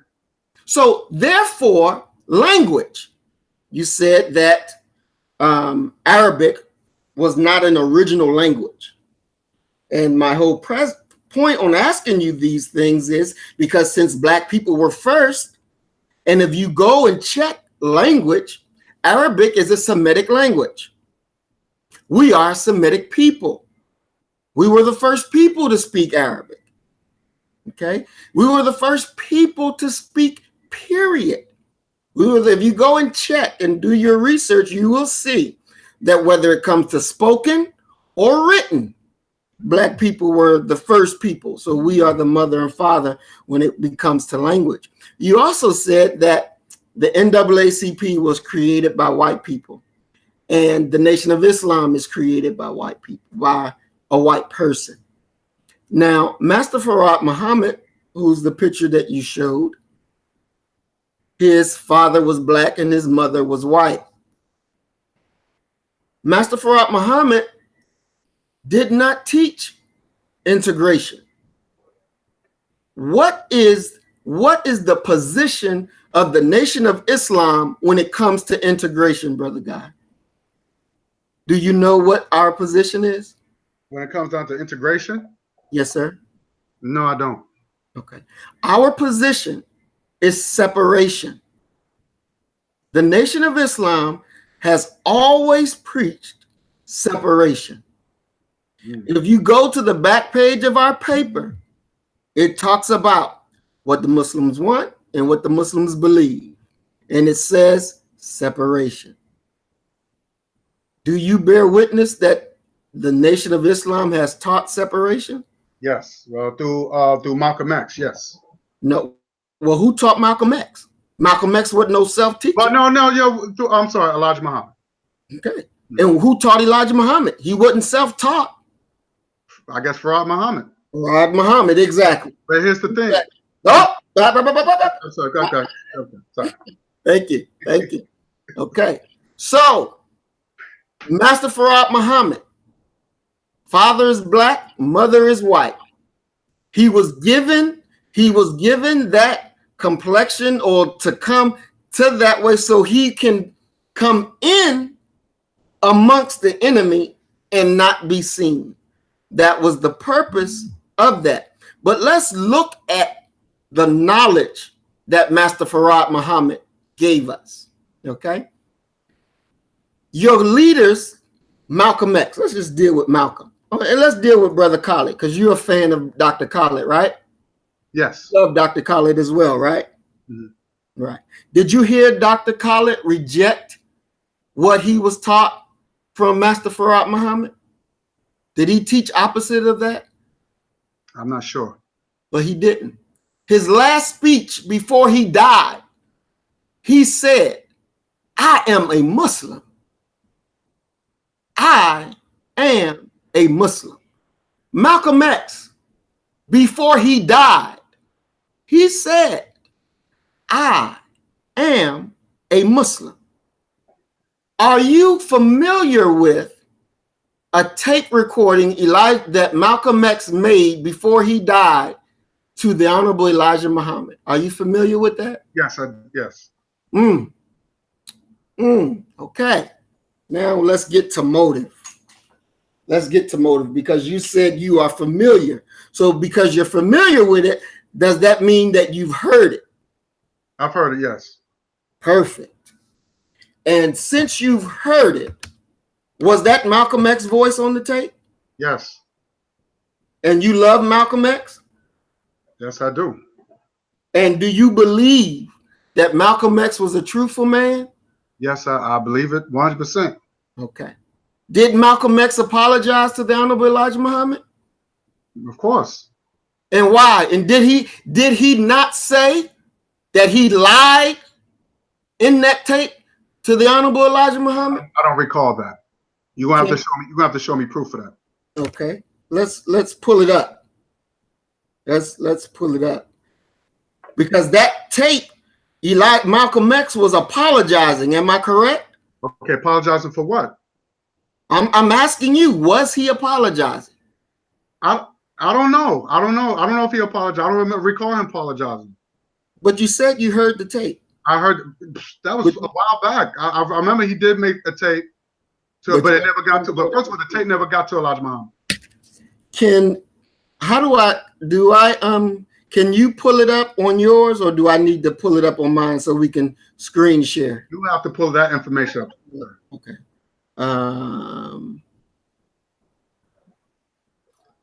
I can possibly pull it up for you if need be. Yes, can you do that? Because I don't know how to get that, and that's going to be crucial to my presentation. What is it that you're looking for? It's Malcolm X apology. Malcolm X apologizes to the Honorable Elijah Muhammad. And is this a video, or is this like It's a video. It's a video. It's a tape being played of Malcolm X and his apologizing to the messenger because he was trying to go back into the Nation of Islam, but the government killed him before he was able to make it back home. Okay, just a second. Okay, let me screen share this real quick. Okay. And would you like me to play the video in its entirety? Yes, please. Okay. It's only like a 2-minute video, I believe. Let me know if you can hear it. Okay. Yeah. I don't know what this is. Okay, here we go. Dear Holy Apostle. Okay, can you hear that? I just want to make sure. Yes. Okay, you can. Okay. Assalamu alaikum. In the name of Allah, the Beneficent, the Merciful, to whom all praise is due, whom we forever thank for giving us the most honorable and humble Elijah Muhammad as our divine leader, teacher, and guide. I want to put what I'm going to say to you on this tape for two purposes. Number one, I want to really apologize to you for having let you down, for the mistakes that I've made, especially during the past year. I want to confess my fault, confess my wrong. I want to confess my weaknesses. I want you to know that thanks to Allah and you, I'm able to see myself better now. I'm able to see my weaknesses better now and my shortcomings better now. I do believe that in seeing them better, it may be possible for me to overcome them and become a better person. At least I am praying to Allah that this is the case. And above all else, I am praying to Allah, put mercy and forgiveness in your heart. And if you weren't merciful nor forgiving toward me, I could well understand it. I've always known that Master W.D. Farad is Allah. I believe that Master W.D. Farad is Allah, and I believe that you are his messenger. I believe that your program is right, and I believe that teach, Malcolm. It was my belief in this that made me as successful as I was. Especially, it was my firm belief in this that enabled me to stand up in the face of all opposition on television, on radio, before colleges, and before people out in the street at mass rallies, and support your program and present your program and represent your program. It was my faith in it that enabled me to represent it. Stop the tape. Stop the tape. Hold on. Okay. See, this is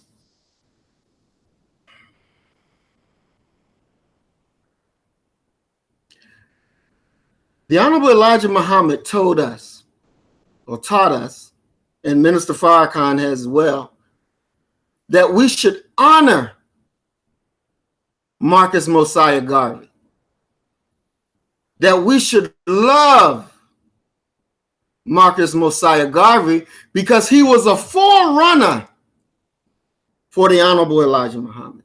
Marcus Garvey said, somebody's coming behind me to give you religion. That's what Marcus Garvey said.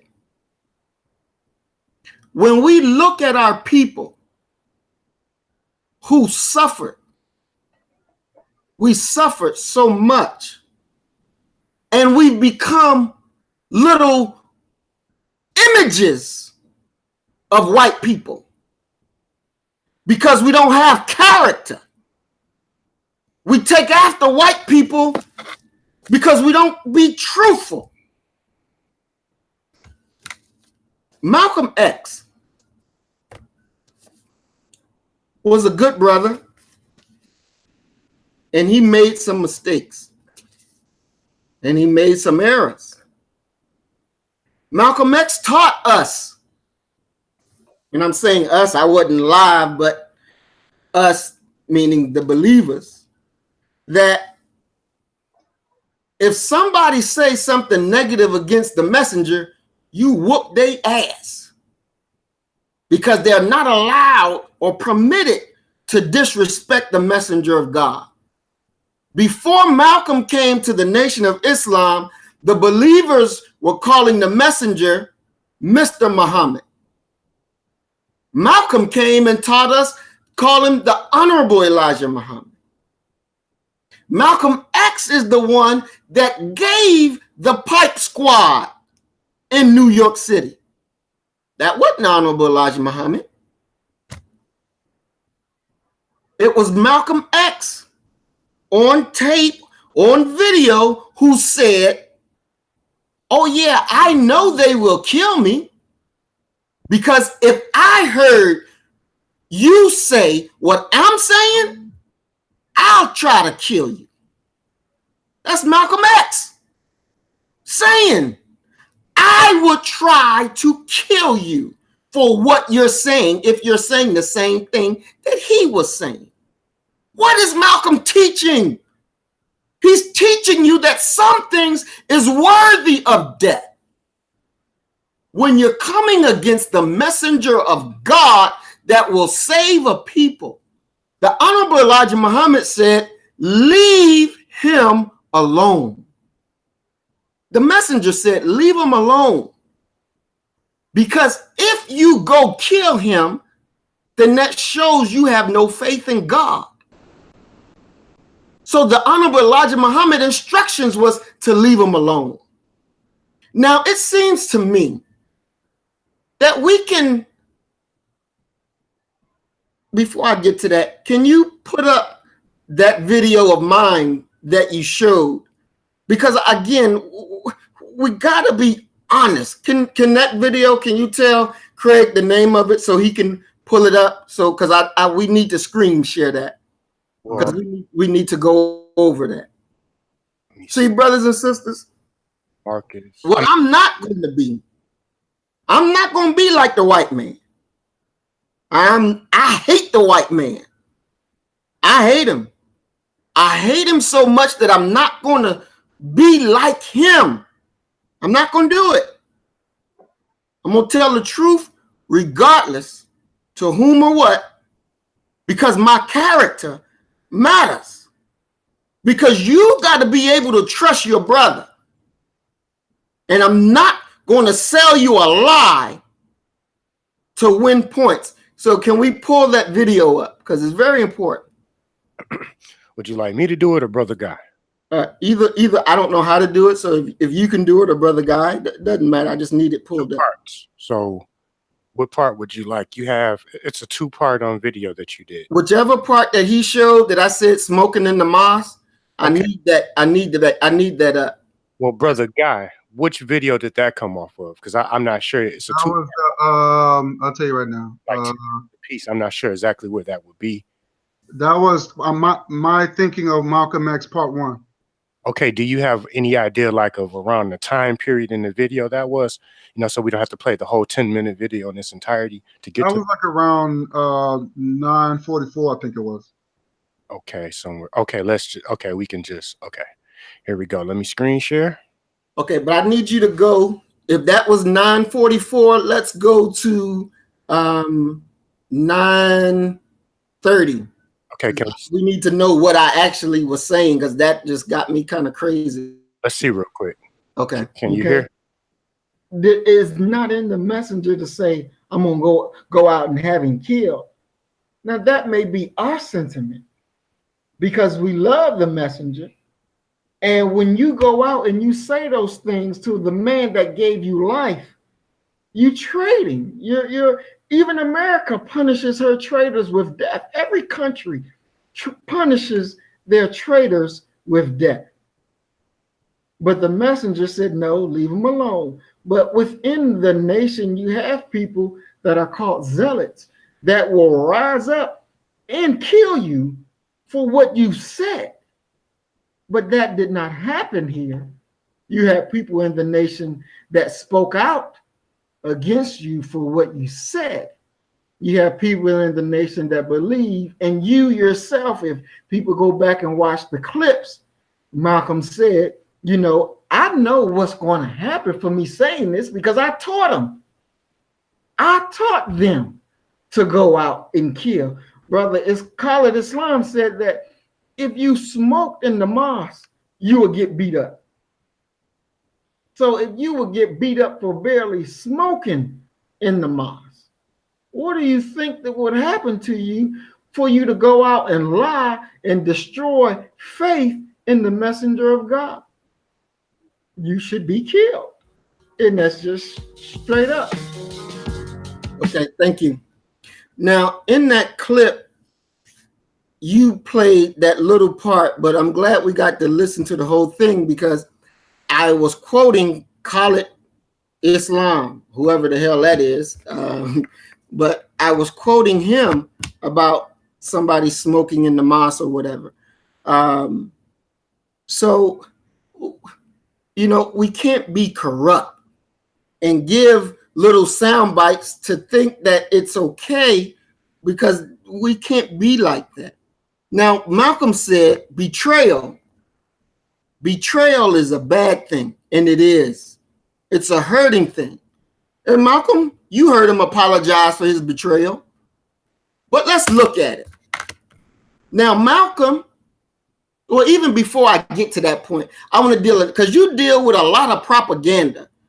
You've presented us on different occasions propaganda from the enemy that boils out to be lies. You did it with the Quran and the rape and child molestation. You did it again with this movie that you played that I don't even know what it was supposed to really be representing, because if you would have just played Minister Farrakhan, when Minister Farrakhan said, yes, he had wives, and you didn't pull the CIA transcripts, which said in there that they were wives of Muhammad, not underage girls, but they were his wives of legal age. Of legal age. The CIA said, the FBI said, well, we're not going to promote it. We're not going to blow it up, because if we blow it up, then other Negroes are going to come to enter the nation just because they can have more than one wife. So we're not going to make that big. We're not going to blow that up. This is in COINTELPRO records. But we don't present that. We don't present that evidence. Why? Because it goes against the lie that Elijah Muhammad was dealing with teenage secretaries. See? Even the white man, even the enemy, at least told the truth when it fucking mattered.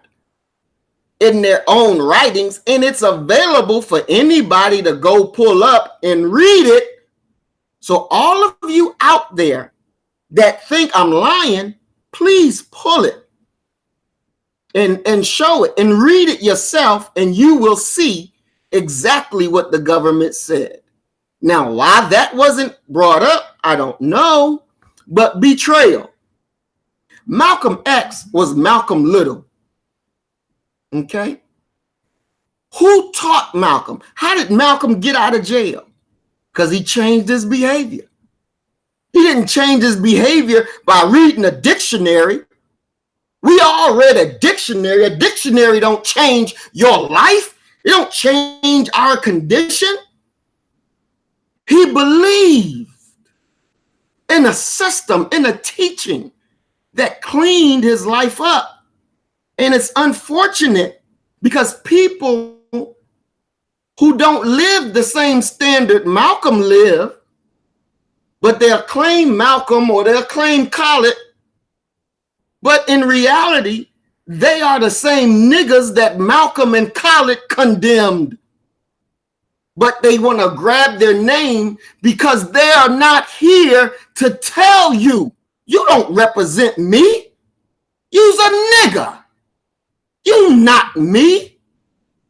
Malcolm was cleaned up. Malcolm was reformed.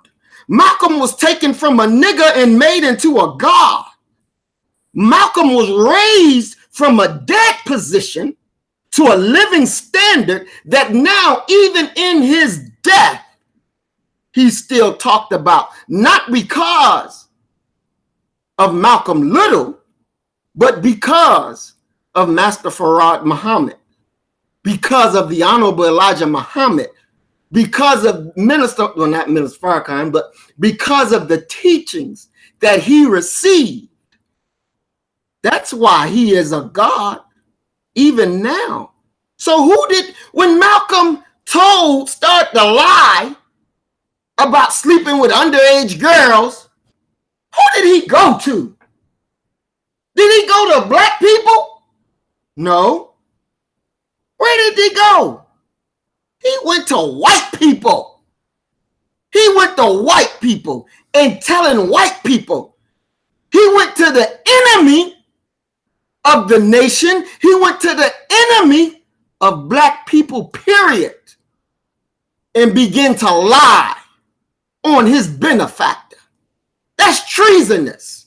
And if any of y'all don't understand that, then you are fucked up in the mind, because you know you have people that traded on you and went to whoever after they known. Now let's take it from this position. Let's say that these women were underage teenage secretaries, right? Let's say that they were. And Malcolm was this good moral man. As a good moral man, your job is not to go to the enemy of your people and say something. Your job is to deal with it. Whichever justice law system you have, you deal with it. But Malcolm didn't do that. If he was morally right, he went to the enemy and told lies. Lies. Now, there's another tape on here where the FBI comes to Malcolm before he makes his switch to go be a snitch and a liar. And the FBI was questioning him. Brother Craig, please pull that tape up. The FBI questions Malcolm X. Can you pull that up? Okay, give me just a second. FBI. And while he's pulling that up, I'm going to address the 4 little girls that you brought up and why the Nation of Islam didn't do anything. Okay? The Nation of Islam was against integration. The civil rights movement was for integration. So it was not the messenger's job to send the FOI to go deal with a civil rights issue. The men of the civil rights should have dealt with that. That's what they should have done. But they did not do that. And because they did not do that, many people died, but none when the police got with the FOI, we did fight and we did kill. There was in California, you research it, I think it's called the Zebra Killers. A black Muslim was going around killing white folk, and they couldn't figure out who was doing the goddamn killing. It's a black Muslim going around killing white people, just taking their ass out. So when you say that and let me say this, I'm not saying because there was a serial killer killing white folks that's something to applaud. I'm not saying that, but I'm saying when we out of ignorance say that we don't kill nobody except black people, or we don't hurt nobody except black people, that's a goddamn lie. The police in New York City to this day, and you should know, are still angry that the Nation of Islam got away with killing the police when they attacked our mosque, because we gonna fight. We ain't no faggots. We ain't no punks. We fight. We fight. Play the clip, dear brother. Is this the right one? Malcolm X with the FBI. Yes, is there sir. a particular place you want me to I just started. We're not going to hear all of it, but I just want to give people what Malcolm was thinking when he had his thinking cap on properly. Can you play that? Okay, yes, sir, because you have 2 minutes, 40-something seconds left. I just want to make you aware. With the FBI, you have a couple minutes, like talking? No, a couple minutes. Your name is Beckwith? Beckwith, right. And yours is Fulton. Fulton. Right. From which, New York. New York, there's only one. Only one here. It's probably what you assumed we came for, to obtain any information you want to give us about the Muslims. I didn't assume anything. No, that's a very general statement on my part, but as you know, we follow the activities of the Muslims as best we can. But we're always looking for new avenues of information, and who better than the head of the Muslims. At least up to a month ago or something like that. How's your suspension status? No one knows but Mr. Muhammad. You have to ask him. You're still in the status of now. I mean, you're not working out or teaching out at all. Well, I'm still under the suspension. That's what I meant. That's a temporary thing. He's the only one who can give out any information. Yeah. I couldn't say anything beyond what he has said. Yeah, I think he has said that it's a temporary system. I'll be frank with you, one of the reasons we picked this particular time to contact you is because of this suspension. The suspension was brought about by my own doing. Yeah, exactly. But who knows what was in your mind when you did receive the suspension. In other words, bitterness could have entered into it. It would not be illogical for someone to have spent so many years doing something then be suspended. No, it should make him stronger, because it makes him realize that law applies to the law in 30 seconds. As well as those who are under the enforcement of the enforcement. Stop it real quick. You've taken... That was a clip of Malcolm talking to the FBI, and Malcolm was still in his right mind. And he wouldn't go, and he knew the same information then that he did when he started telling white folks. He knew the same fucking information. It wasn't a secret. It wasn't a secret. You have to understand what made Malcolm go over the line, what made him go over the net, so that you can understand why Malcolm himself said that as he just said, that his discipline, he has to accept it because he was operating outside of the law. And that's one thing that Negroes don't understand. The Nation of Islam is guided by law. Okay, we're not lawless. Yes. Right. Thank you. Yes, indeed. Yeah. Okay. Yes, indeed. That concludes round 2. Now for round 3, this will be the engagement round. to where, you know, you two brothers can just ask each other questions, go back and forth. You know, as long as there's no personal attacks, you know, as we said, you know, in the beginning, in the introduction, um, you know, to where you two brothers can engage with each other. This will be a 30-minute round to where you two brothers can question each other and just go heads up, no holds barred. Okay, I have a question. But Oh, first of all, let me start the. oh, I'm sorry, got it. Okay. Yes, sir. Let me start the timer. Okay, we will begin right now. You're on the clock. Okay. Now, I'm just going to show you this clip with Barack Obama real quick. Okay. I can answer that question, but I think there are other things we can do to create some equality that doesn't exist in this that here in Charleston than any other place in America. What is the conceivable for their mortgage and really no explanation to have somebody? Let's try and get to Barack Obama. I think the reparations we need right here in South Carolina is investment, for example, in our schools. I did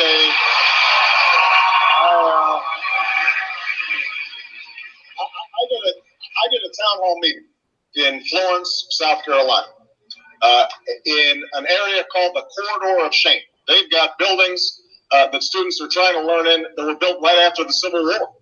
And we've got teachers who are not trained to teach the subjects they're teaching in, high dropout rates. We've got to understand that there are corridors of shame all across the country. And if we make the investments and understand that those are our children, that's the kind of reparations that are really going to make a difference. Now, see, I'm gonna have to stop you right. I have to stop right there. I'm a little disgusted because he didn't really answer the damn question. That wasn't the question. The right question was, do he feel that reparations, to give reparations to black people here in America? That's pretty much a yes or no question. Now, Farrakhan, you know, supported this man, this mixed breed who has white blood in him. He didn't support the sister Cynthia McKenzie, who was for the Green Party, who was for reparation for her people, who was a congresswoman. See, this is where I get disgusted because black women are being ignored. Powerful black women being ignored. You talking about congresswoman? This man is Barack Obama was ignorant. This man he wasn't even qualified to be president. We all know that. So Maurice, I want to address some things that you said about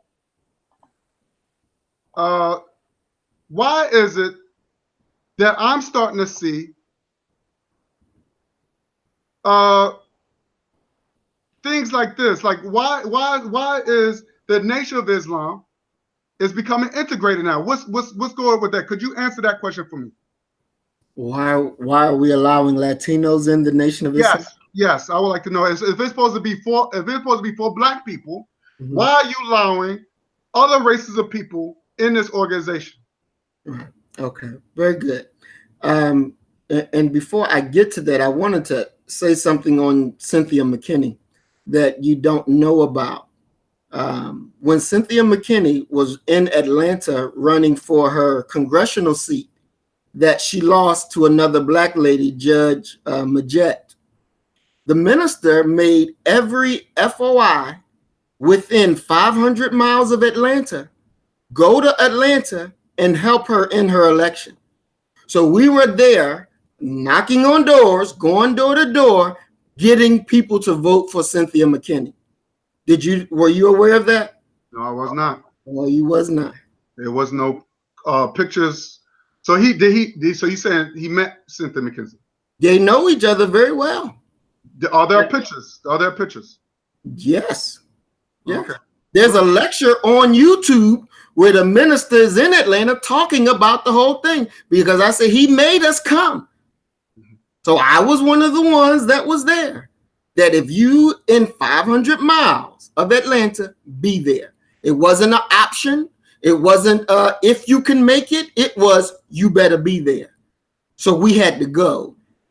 And we had to go and canvass door to door for Cynthia McKinney. So, the minister has been very, very good to Cynthia McKinney. Very, very good. Now, with Barack Obama, he's not responsible for what Obama did. Hell, I voted for Barack Obama the first time. So a lot of us did that. Now, back to your question about the Latinos.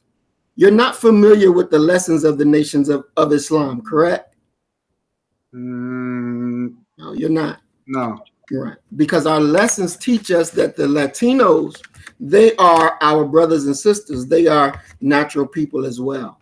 So because that they are natural people, they are us, they are indigenous people, they are Semitic people, they are part of us. So as far as the Nation of Islam goes, they are our people as well. So that's why you will see Latinos in the Nation of Islam. You will not see white people in the Nation of Islam, but you will see Latinos in the Nation of Islam because they're our people. They're not, they are Semitic people. So the Nation of Islam, what we got to remember is that most people think that the Nation of Islam is a black nationalist organization. Is that what you thought as well? Well, that's what I always, according to Elijah Muhammad. No. Elijah Muhammad never called us a black nationalist organization. It was supposed to be a black organization. Am I right? No, sir. The Nation of Islam, the Honorable Elijah Muhammad says that they call us nationalists, but Islam is not national. Islam is universal. So that's why we teach that this whole planet belongs to us, not just one continent, not just one piece of land, but the whole damn thing. So that's why people have to go into our lessons. And when you go into our lessons, you will find out what we teach and who we are. Islam is universal, not national. The whole damn thing belongs. So y'all integrationists, am I right? No, we're not integration. So how is it? Why you said that it's universal? What does that mean? Can white people join? Can white people join? No. Why not? Why not? White people cannot join. Why not? Why not? Because they are not permitted to join. That's why. And I'll go even further. Who was that white guy with the bow tie? I don't know who the fuck that is, but he ain't in the Nation of Islam. I mean, any goddamn fucker can put on a bow tie. But he was standing next to an Hawaii member. Am I right? Why? How is this white man? Again, this is where it gets confusing. It's not confusing because we're at war. Yeah, but he was standing next to an NOI member. Can you bring the picture back up? Let's show the picture. Okay, here we go. See, because our people, we got to remember we're at war. I understand that. And part of war is what? What is part of war? War is deceit, correct? Okay. Okay. So if war is deceit. So you have to trick people and make them think something that's not.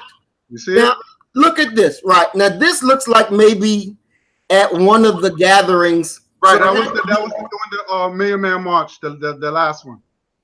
No, Million Family March had to be. Million Family March, okay. Yeah, because it's good to be in the Million Man March. One, just looking at how he's dressed, and because he's standing behind an FOI that ain't even looking at him, and you can look at the sister in the picture. Whoever took the picture is definitely like, what the fuck is this? We don't even though he got a red bow tie on, he doesn't have he got a white handkerchief in there. It would be a red handkerchief that go with the red bow tie. You don't see a red bow tie and a white handkerchief. That's not the dress standard of the Nation of Islam. It'll be the red with the red. The handkerchief and the bow tie always match. They're sold together. Okay? So the idiot don't know that, but we know that. We know that. Anybody can buy a bow tie and put it on. That don't make you what the bow tie represent. So we got to understand that propaganda is a main tool of the enemy to do what? To divide and conquer. So if they can get our people to attack the only organization that's strong on this planet for us, then that makes it easier for them to conquer us. So we're being victimized through propaganda. We're using the enemy's propaganda to attack. I mean, you made it very clear with the propaganda from the Quran that you gave. You made it very clear. You made it very clear with this picture. You made it very clear. Okay, let's look at that, because I have a picture of me standing with the governor of Tennessee, right? So after I whooped their ass, the governor came down and he took a picture with me. Did the minister change his position on white people? Did he stop teaching that the white man is Satan? No. So with Eminem standing with a man that's called white people all these names, and Eminem still stand there with him, it ain't the minister that you should be looking at. It is Eminem is saying, why are you bowing to this man? Oh, yes. Because would you stand with a KKK and take his picture after he called you a nigger and set out that they want to kill you? Would you stand with the KKK? No, I would not. No, you would not. Why? First of all, I won't be taking pictures with no Eminem. No, why wouldn't you stand with a KKK? He's my enemy. Because of what? Because he don't like me. He said a lot of mean things, a lot of racial things. He's a racist. He's a racist. Exactly. So the same thing, that because you're a man of self-respect and you know your history and you know who you are, so you're not going to belittle yourself to stand with a KKK dude. You ain't going to do that. But Eminem stood with Farrakhan, and Farrakhan ain't changed who he is. But why would Eminem acknowledge, because it's power. He used the word, he was honored. He used the word, look, hear me out. He said he was honored to meet this white guy, and he called Eminem his brother. Now, according to Elijah Muhammad, the white man is not your brother. Now, first of all, for one thing, here's what I'm a little disgusted about. Okay, because I want to answer that question. Because you're telling me in the beginning of this debate, you said the white man is the devil and he's the enemy. Now, first of all, if you really believe, that's why I say you use the word believe, right? Believe is something that you have doubt. That means that was some doubt. But here's the thing: if the white man's really, why would Farrakhan take pictures with all those white folks, arm around the mother-in-law, cheesing? If these people are devilish people, these are murderers, according to Elijah Muhammad. Why would you want to take pictures? But you call Malcolm a traitor. Now, I look at Farrakhan as a traitor. Okay. Now let me deal with that. I'll give you a few minutes, but I just want to just get it out. Okay. Now, I'm a real dude. Right. I'm not going to take pictures with white folks and we cool like that. No. This is, like you said, this is warfare. Right. If we at war, you don't take no pictures.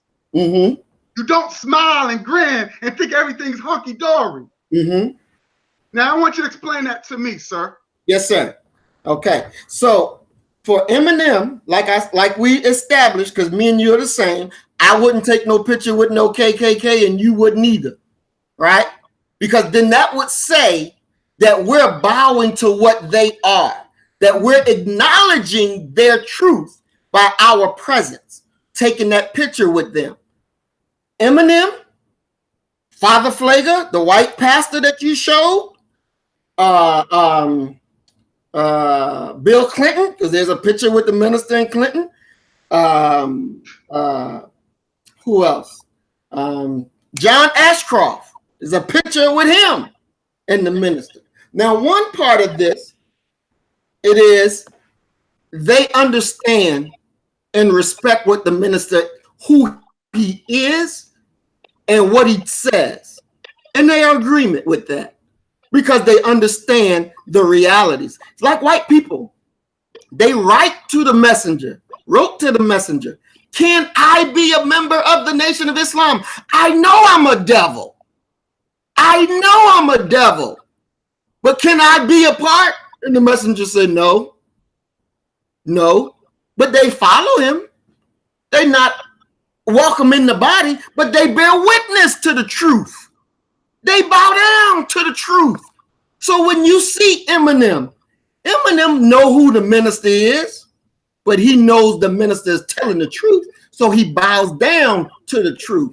That's a signal to white people that, yeah, you call me a hater, you call me a racist, but I got the best of your kind bowing down to me because they know I'm right. So that's why they sit there. It's just like when the governor of Tennessee, there's a picture with me and the governor of Tennessee because I whooped their ass in Jackson, Tennessee. I beat their ass. And they came down and took the picture and rebuilt that black area that they refused to build. But I whooped their ass. That's a sign of respect. Yeah, you damn right, because I'm the goddamn champion. Because I don't bow down to them. That's what that's teaching you. The minister is teaching us. Don't back down. Don't back down. You want them to respect you? You call them the devil to their goddamn face. You call them Satan to their face. And you don't back down from the truth. And they will bow to you because they understand you can't be bought. And they'll respect you. They'll respect you. The minister say they come to his house begging for help. If you go study Bill Clinton when he was with the Monica Lewinsky, who got him out of that shit? It was Minister Farrakhan. Wrote him a letter, told him to go get preachers in the Rose Garden, and you offer as an atonement that for your sins, you confess, damn it, that you was wrong. And you ask everybody to atone for their wrong.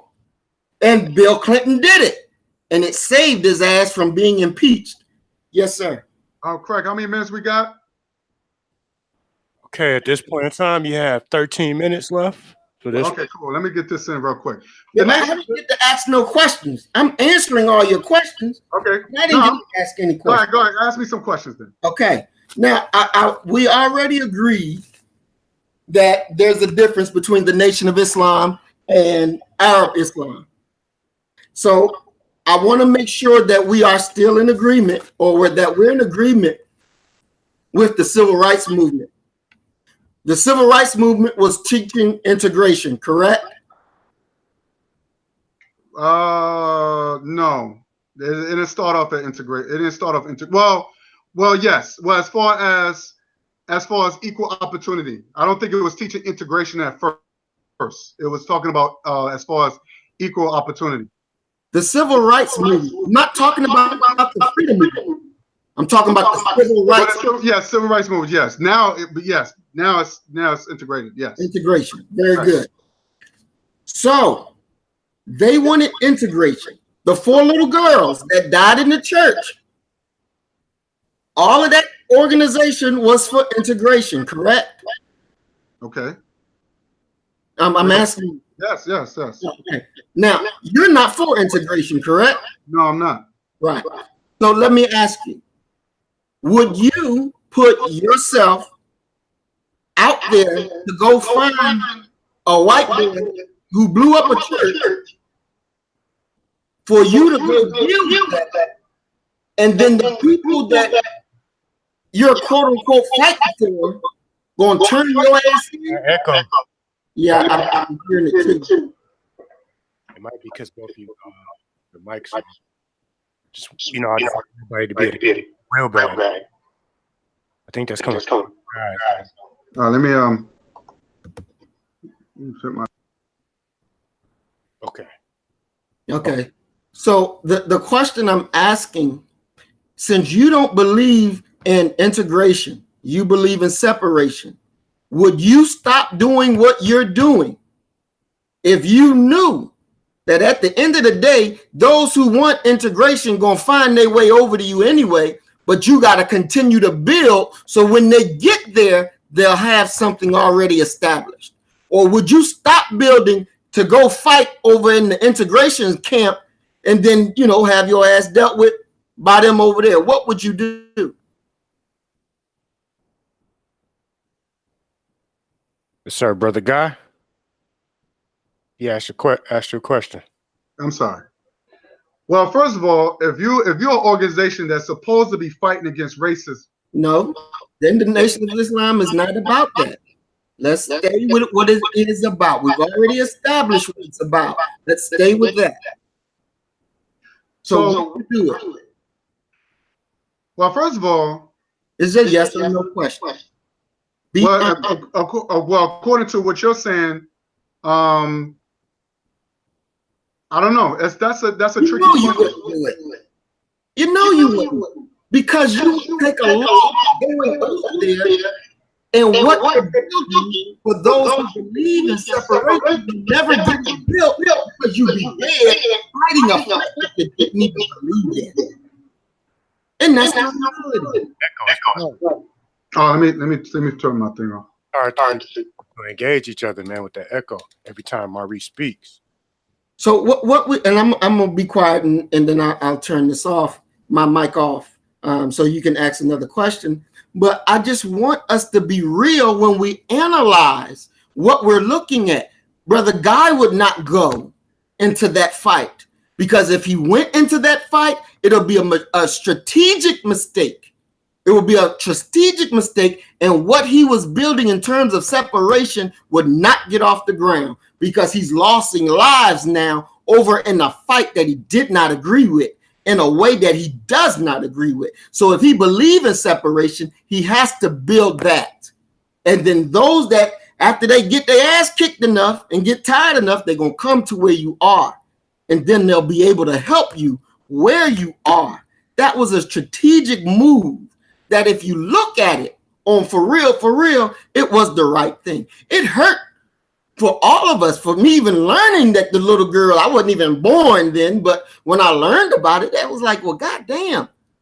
But that wasn't on the Nation of Islam. That was on the men of that goddamn church, of that goddamn organization, because they were fucking faggots. They were afraid to go get that cracker and deal with it. That shit is on their hands, not ours. That's not on ours. I'll rest my mic. Go ahead, bro.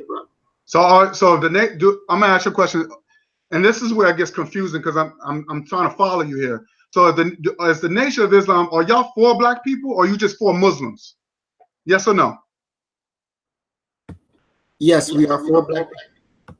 So if you're for black people, and if somebody is too scared to fight, then if y'all claim that, if the nation is so claimed to be so soldier, y'all supposed to be all this soldier, and y'all, I think, to me, that it should be up to the nation to come forward and start retaliation, because that wasn't just the first incident. There's been many incidents that black people been attacked, and even Malcolm said that there's been many incidents that the nation did not engage, but they have no problem engaging in each other.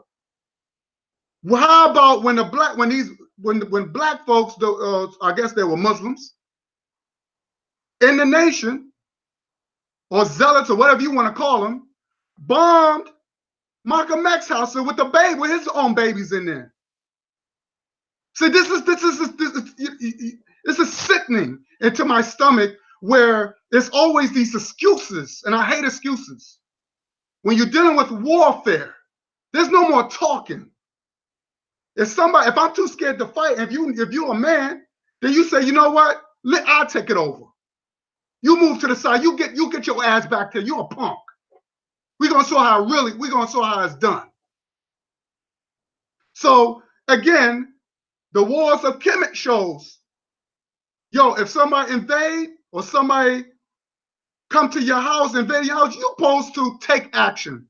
There's no more, there's no rules, and there's no rules in war.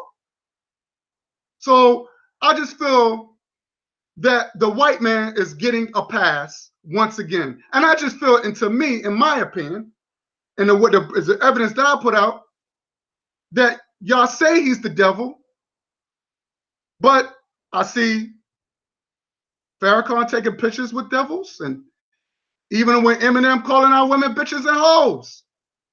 Now, to me, I would be disgusted. I wouldn't even want to, and he knew that. He knew that. I would be so disgusted. I wouldn't even want to take pictures with that. For what? Show me one picture of Malcolm taking a picture with white folks cheesing.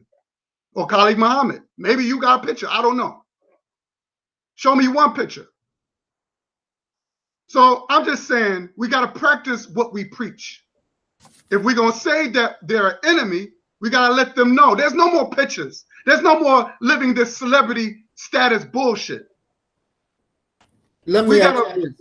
Oh, go ahead, brother. Go ahead. Let me ask you this, because you said you agree that we're... Yes, we are. Okay. Did you go and kill the police who killed Eric Garner? Have I went to kill the police in my era? How you know I own a gun? I don't know. I'm just asking the question. Because what's good for the goose is good for the gander. And I'm gonna be honest. I'm putting myself in the same boat I'm putting you in. Echo. Let me go. I'm sorry. Okay, brother guy. Let's do it like this. Okay.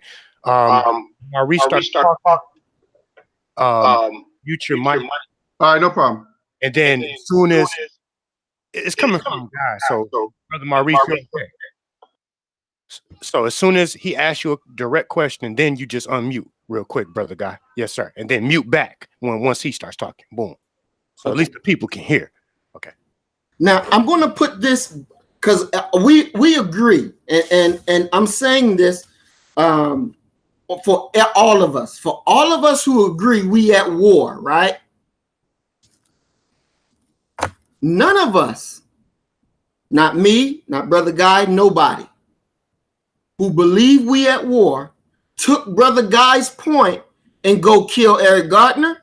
I mean, go kill the police who killed him, or kill the police who killed Mike Brown, or kill any of these police that killed our people. But we all agree that we at war. Same scenario as the 4 little girls. Can I get you to say, yes, you agree it's the same scenario? Yes. Perfect. Now, since none of us did the action that you say the Nation of Islam should have done, and I'm saying that if we would have done that, the Nation of Islam could have been a great chance that it would have got killed out, because we just don't have the ammo or none of that shit. So it would have been wiped away, right? Then there would have been no Farrakhan, because he'd have died. There wouldn't have been no Khalid Muhammad. Khalid would still be Larry Moore. I would be Maurice Rivers. You know, a lot of things that we have for the advancement of from the Nation of Islam, we wouldn't have had, because it was killed fighting something that it had no fight in. Now, why we don't, well, I'm going to say me, but we're all in this thing. Why we don't go out and why we didn't kill the police who killed Eric Garner. The reason we didn't go is, 1, because we're not organized. 2, the family of Eric Garner would have said that they didn't want us to do that.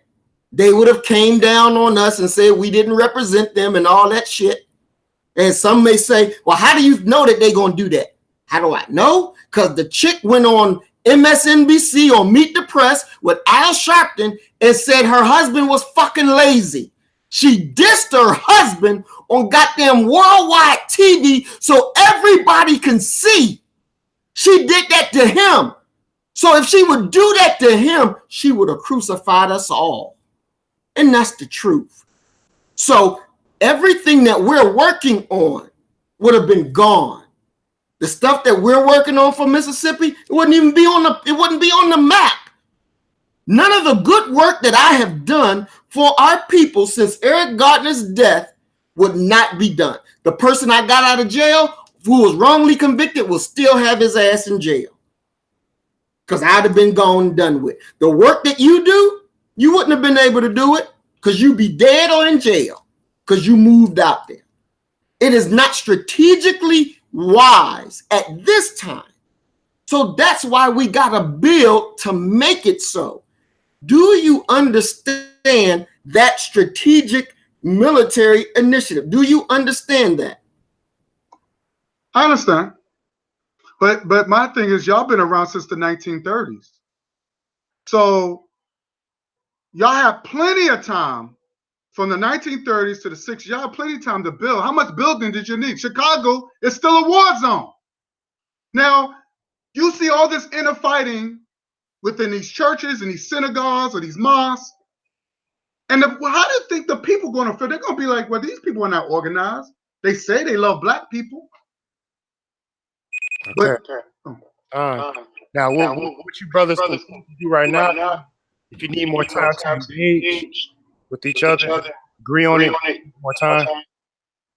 I want to answer his question. Let me at least answer this last question. Put the timer off.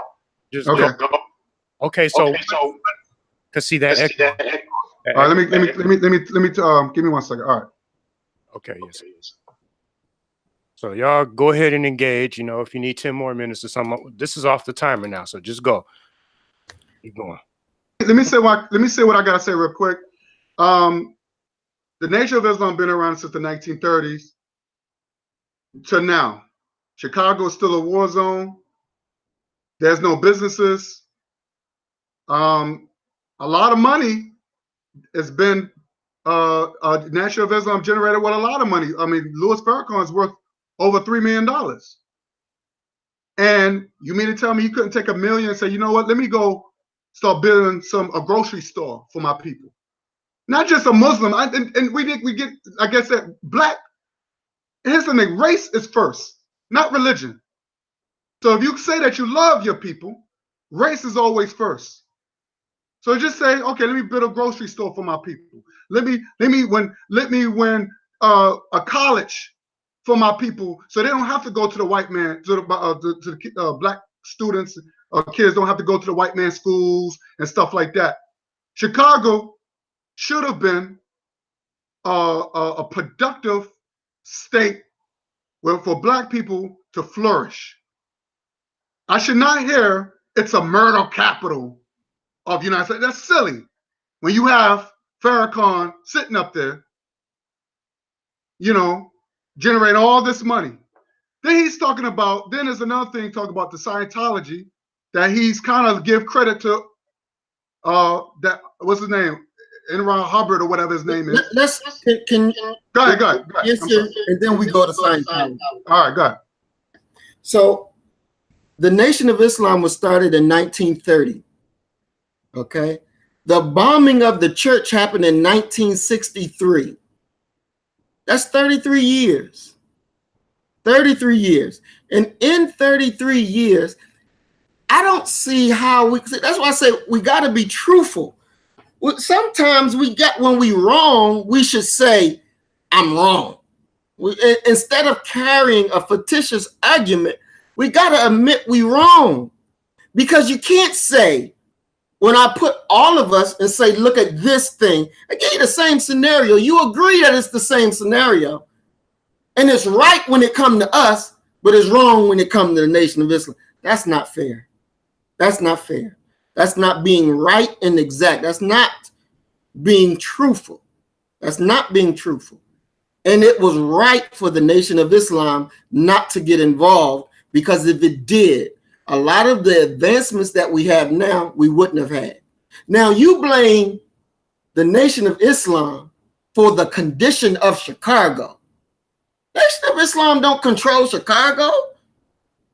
How can you say the Nation of Islam teaches you A, B, C, and D?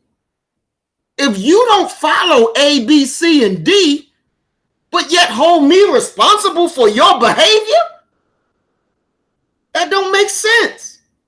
The Nation of Islam, there's no drinking, there's no drugs, there's no fornication or none of that shit. Now, our people who don't subscribe to the teachings of the Nation of Islam live their life the way they live it.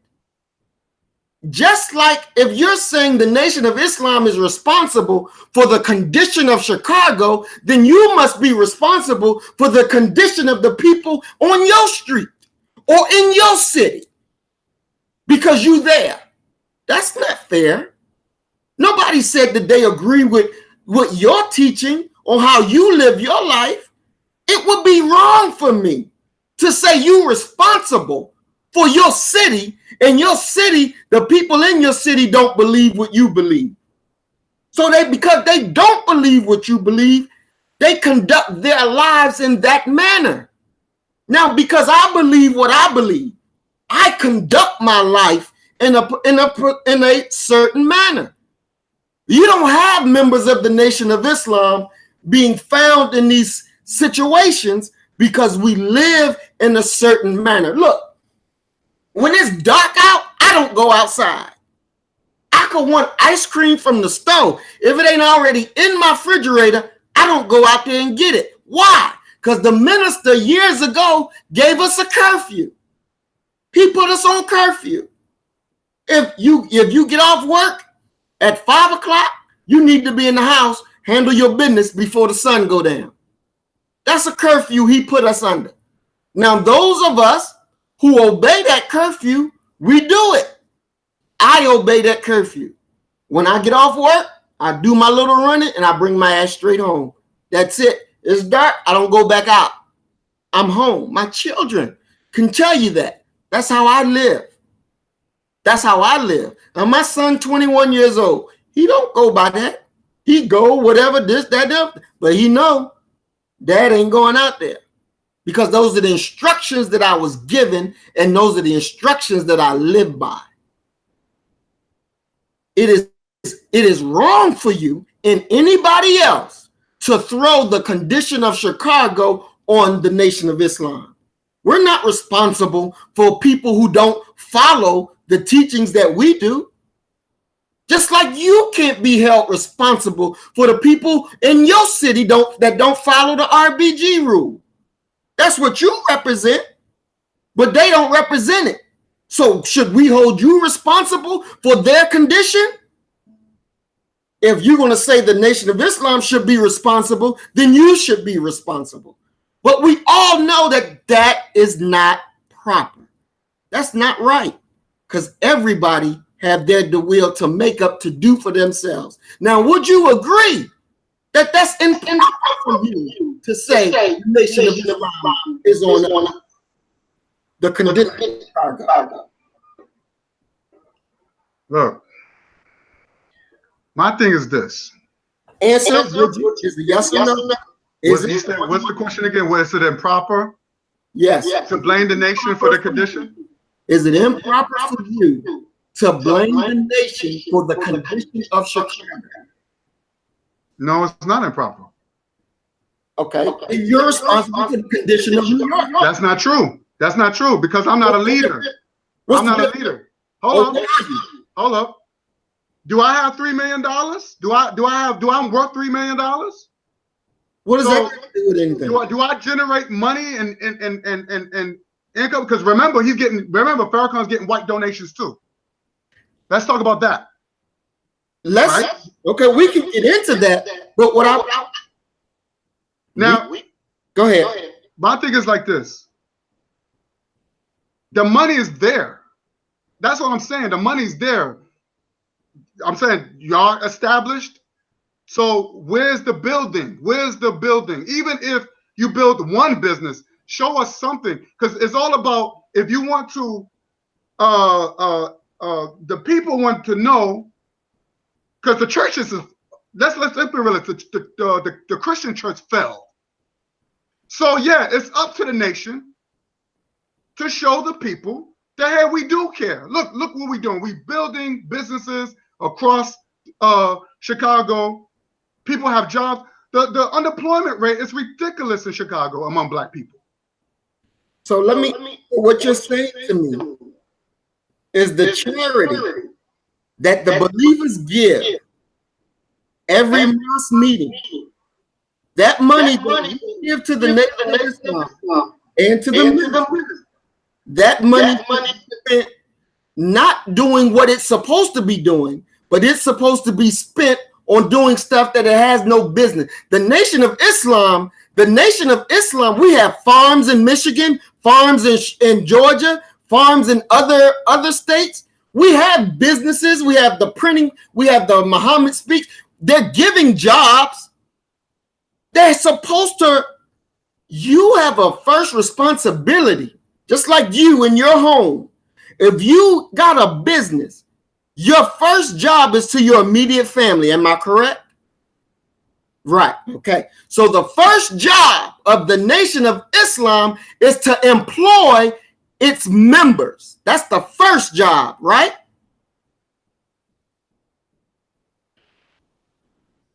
That's wrong. Come on, man. Come on. Okay. Granted. Okay. Granted. Let's do it that way. Yes, they should take care of their own first. Muslims first. I got it. So now, when you're talking about what are the business, we have 3 or 4 farms, big acres of farms that people in the community, they can come to the mosque and purchase their fruits. They want to work the farm, they can make arrangements and go out there on the farm just like we believers do and work the farm. See, it is improper for you to say, because we pay charity. You don't pay nothing to the Nation of Islam. If you ain't a member, you ain't paying charity. So why should we? It's just like for me to say to you, you go to work every day. So I should tell you, and I don't put money in your pocket. I should tell you to tell me where your money going, to show me where your money going, because I don't approve of it. Do I get to approve of your money that you go to work for? No, I don't have that right.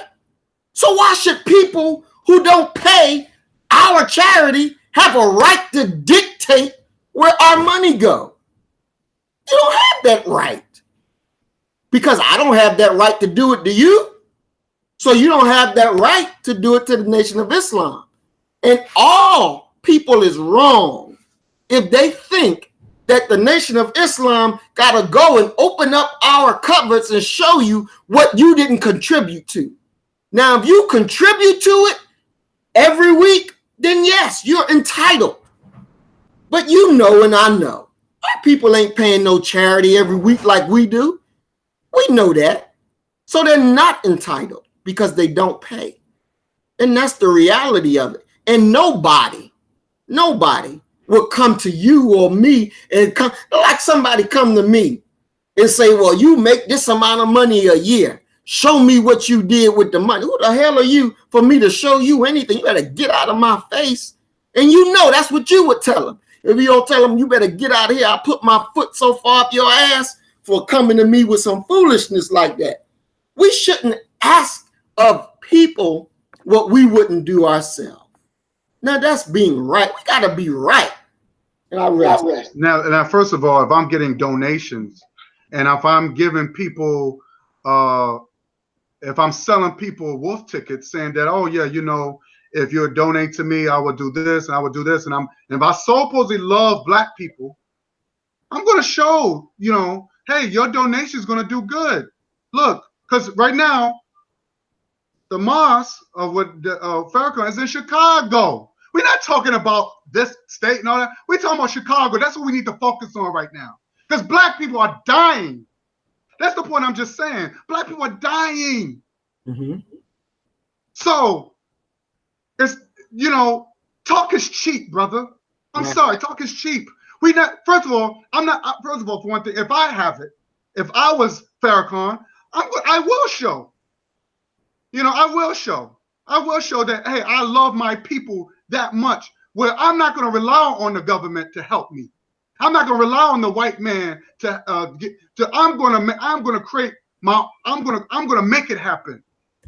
I'm going to spend, even if I got to spend every dime that I earn or I get or people that donate to me. See, that's when you care. Show the people. Don't talk about it. Show it. You know, it's like they saying, because I want to also talk about, because I want you to show me the picture to show me proof, because before I'm finished this, so I want you to show me pictures of Elijah Muhammad marrying those 3 women, because there should be a ceremony. Because I saw the picture of his main wife, right? Because you claim these girls, the young secretaries was his wives. So you have to show me proof and evidence that he married those women. Because for concern, it becomes a belief.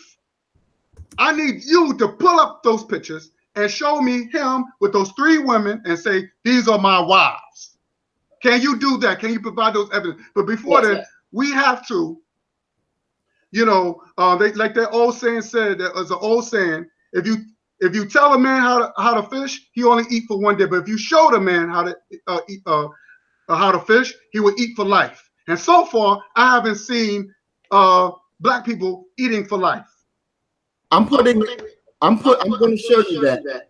But you just reminded me of something, and I got your proof for the minister did do a 5-year economic program. Craig, can you pull that website out? It's called. Mute that mic, because the echo. Oh, I'm sorry. Okay. Can you pull that site up? For the listening audience, could you repeat your first statement, because it was echoing the entire time? Okay. Well, what I'm saying is that Brother Guy reminded me of something that the minister did do.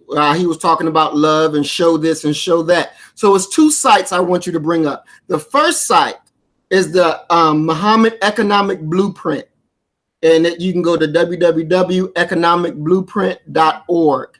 And that is the program that if you contribute to, you will see everything that the Nation of Islam is doing out of love for our people.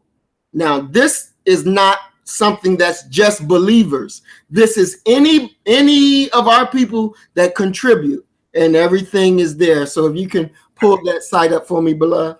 Okay, what's the site called again? It's www.economicblueprint.org. Just a second.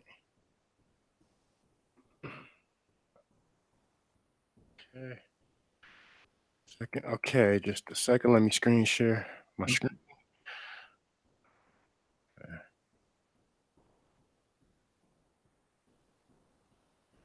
There you go. Can you see it? Yes, perfect. Now, this site the minister had put up, okay, because this economic blueprint, if you go, can you move the site up and down so people can see exactly, goes and explains how it works and all that. So you can't say that the minister don't love our people, because he does. And he has this program that's in the progress, and you can go and see exactly what is being done, what is being bought, what is being built. Ain't no churches doing this. Ain't no other organizations doing this. So this is trust and belief with your money. And the minister got it broken all down very succinctly, because he does care about our people. But now, this is something that they can participate in, and this is something outside of the charity that I was talking about previously, because that is where the Muslims give when we go to the mosque. This is something outside of that. So you would see that it's talking about building, and it's taking little things and breaking it down of how we can move it. And many of our people are in this. And then you sign up and you'll get the information that you need. Now, also, there's another site. It is, it's the audit of the Million Man March.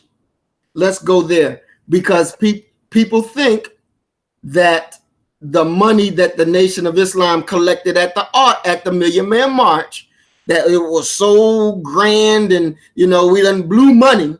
But if you look at it, the Nation of Islam lost money. So if you can pull that up, it's the audit of the Million Man March. Okay, is that a website, or does that go to like the NOI's website? It's the Million March 1995 financial audit. I'm seeing that. Click on that and see if that's it. Yes. It may be it. Yeah, it breaks down. Okay, let me screen share once again. Let me just get this up on the screen again. Okay. The Million Man March 1995 financial audit. Yes. And it goes down and it shows like different dollar amounts of. Okay. So, and now even in that, where you see what the Nation of Islam took in at the Million Man March and what the Nation of Islam paid out. One thing about Minister Farrakhan is he's not a liar and he's not a thief. He's not a liar and he's not a thief, and he's not gonna steal from none of us. He's not gonna steal from his own. That's not his character. That's not what he's about. He's a truthful man. He's a good man. And you don't have, let me ask, when they had the civil rights marches back in the day and presently, they don't give you no printout of what was raised. They don't give you no financial statement to say whether they lost money or made money. And the shameful thing about it, Negroes don't even ask them, well, what you gonna do with the money? What did you do with the money? But they asked the Nation of Islam, they asked Minister Farrakhan, and he shows it. And he's not a man that's here to rip us off. What more love? This man, 85 years old, and he's out there teaching our people truth. He never betrayed our people. He never did that. Treason against our people? No. We don't have a man like that. And if we be honest, if we really just be honest and see, in all sincerity, when the enemy see our people attacking the only real leadership that they have, the enemy says, yeah, these niggas still sleeping. I can keep getting over on their ass because they don't even see the truth right before their faces. And that's a shame. The only real organization that we have, and we look at them as they're corrupted and treasonous, and we're far from that. We do what we do out of love, just like you do what you do. But we stand the test of time because it's coming from a position of love. So I'll be quiet so brother can ask more questions. Could you show me the picture of Elijah Muhammad with his 3 wives? Yes. Craig,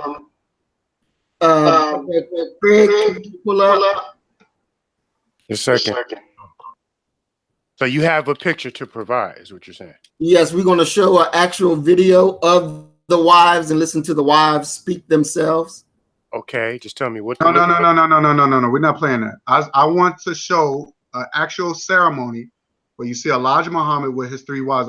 That's hearsay. I want to see an actual picture. Hearsay if the wife is telling you that is my husband. So you're going to take somebody's word without seeing proof. Is that how we're going to do that? So you won't take their own word out of their own mouth. Why should I? Living. If you're in a court, sir, you have to show proof and evidence because that's what they're going to ask you. There should be evidence. So if I say, Maurice, prove to me that you're a married man, you most likely you're going to have a photo. So I did see Elijah Muhammad with his main wife, right?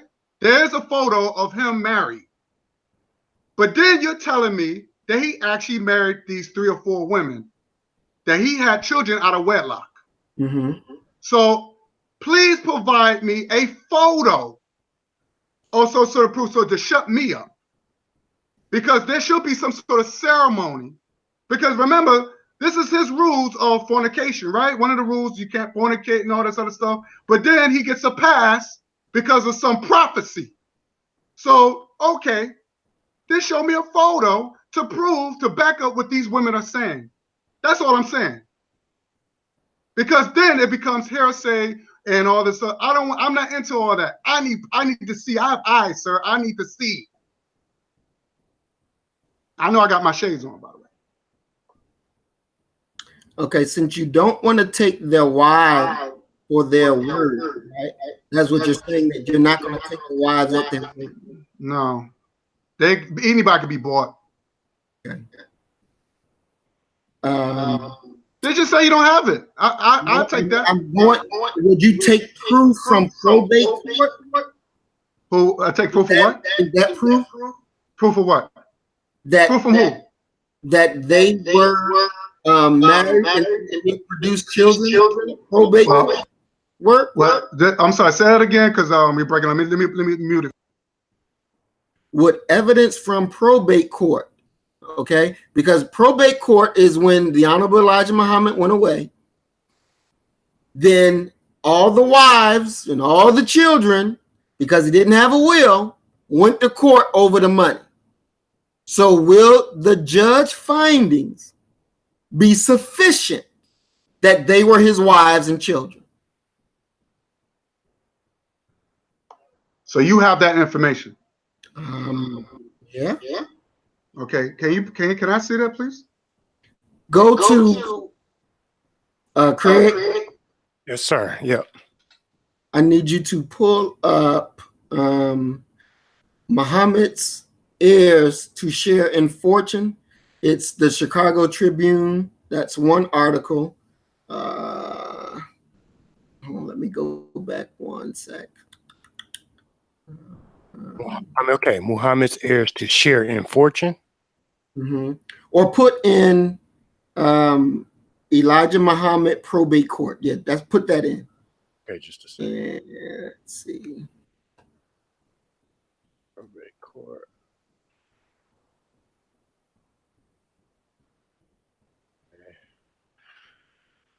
Okay, let me share the screen. Okay, Elijah Muhammad probate court. Now, top article from the Chicago Tribune. Yeah, that's one from the Tribune. I'm looking, if you go further down, it is Justa, Justia. It's like a legal brief. Okay, so far I don't see that. Not on my page. Okay, well, let me go back. It is, okay, it's like, oh shit, my phone just died. Okay, hold on. Let me go back.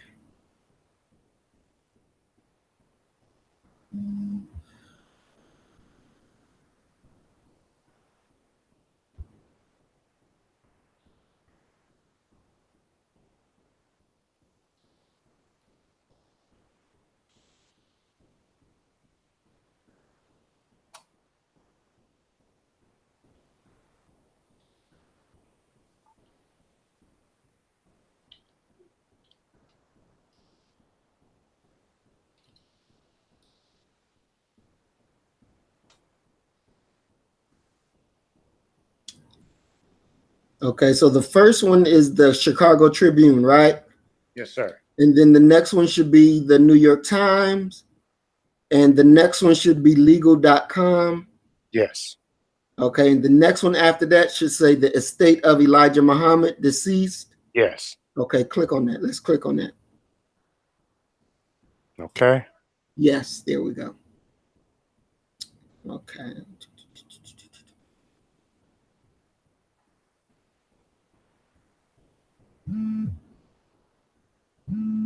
Now, what this is a in court, when you die and you don't have a will, then, and if you got, you got money, then your heirs normally fight for it. So in order to decide who gets what, they have to go to probate court, and then they have to prove that they are entitled to this money. So wives had to prove that they are wives, children had to prove that they are children.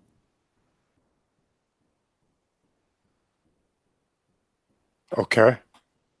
Okay, now I haven't read this before, so let we're going to just go to it. The reason why I know it's in here is because the children, they all did get the money. So this says there is no dispute over the applicable laws in this case. The commissioner presumed to have made a correct determination of deficiency, and the estate has the burden of proof on all issues.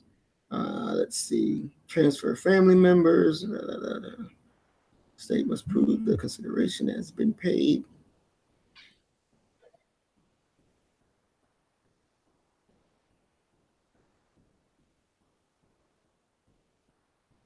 So vacant houses at this time, land possible tax.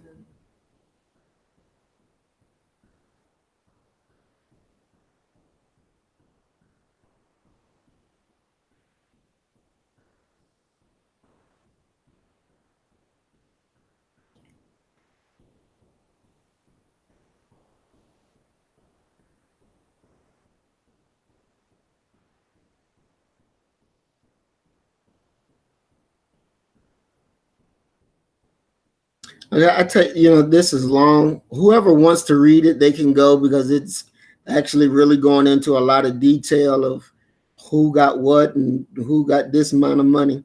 And I don't think Brother Guy knows the names of the children. Nor does he know the names of the wives. So I don't even transfer. Because it's telling you who got $500, 500,000, who got 300,000, who got this house, who got that house. So, Brother Guy, do you know the names of these other children or any of them? I can only go by what I've seen when Elijah or Farrakhan brought those wives up. He was introducing the sons and daughters and stuff. Well, then this would work, because know who.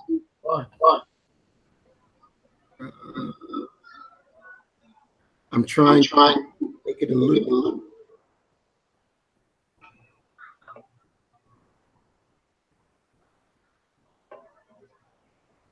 I mean, evidence. The best is this and their lives. Because Minister Ishmael, who is the minister at Chicago, Mosque number 2, he's the son of the Honorable Elijah Muhammad. He looked just like his daddy. If you go to Theology of Time, and you can listen to the Honorable Elijah Muhammad talking about him when he's teaching. So, I mean, it's not it's like information that we commonly know and understand is real, it's the truth. But because you have no background in it, you don't accept it. I mean, to hear it come out of their mother's mouths, you've heard them, but you don't even accept that as real. Why would they lie? Why would the minister, he sat down even with Malcolm X's daughter and said what he did, using his words, helped create a climate. If the man ain't gonna lie about that, why would he lie about somebody's wives? It don't make sense. I just need a picture. I mean, I just don't see, because like I said again, you see pictures of Malcolm getting married, and you see people. I mean, people take pictures when you're talking about ceremony or some sort of ceremony, some sort of proof and evidence. Because when these are documentations, I'm just saying. That's all I'm saying is that if you're telling me these are his wives, I already know though. I already know he has children. Let's get that out the way. We already know that. But people can false flag. Okay, no, hear me out. I'm just saying that all I'm asking for proof and evidence that the man was married to these wives. That's all I'm saying. Now, if you believe it, okay, fine. I'm just saying that I have my doubts. Can you point to one thing that that the Nation of Islam has false flagged out? Can I name one thing that a false flag? The only thing I could think of, and it might sound silly, but when, as far as they telling me the white man's the devil, I just don't see it. And this is going through from the old Islam to the new Islam. But yes, things could be recorded. I mean, things could be recorded, but as far as what I know, I'm just going by what I know, as far as what I've seen and what I know. You just accepted that there was a difference between old Islam and our Islam. Now you're saying that there's no difference. When you just no, I said I said as far as them saying that the black man is not God, and this and the Nation of Islam believe that there is black man is God or whatever. Yes, there is a difference when it comes down to that. But as far as the system is concerned, it's corrupted.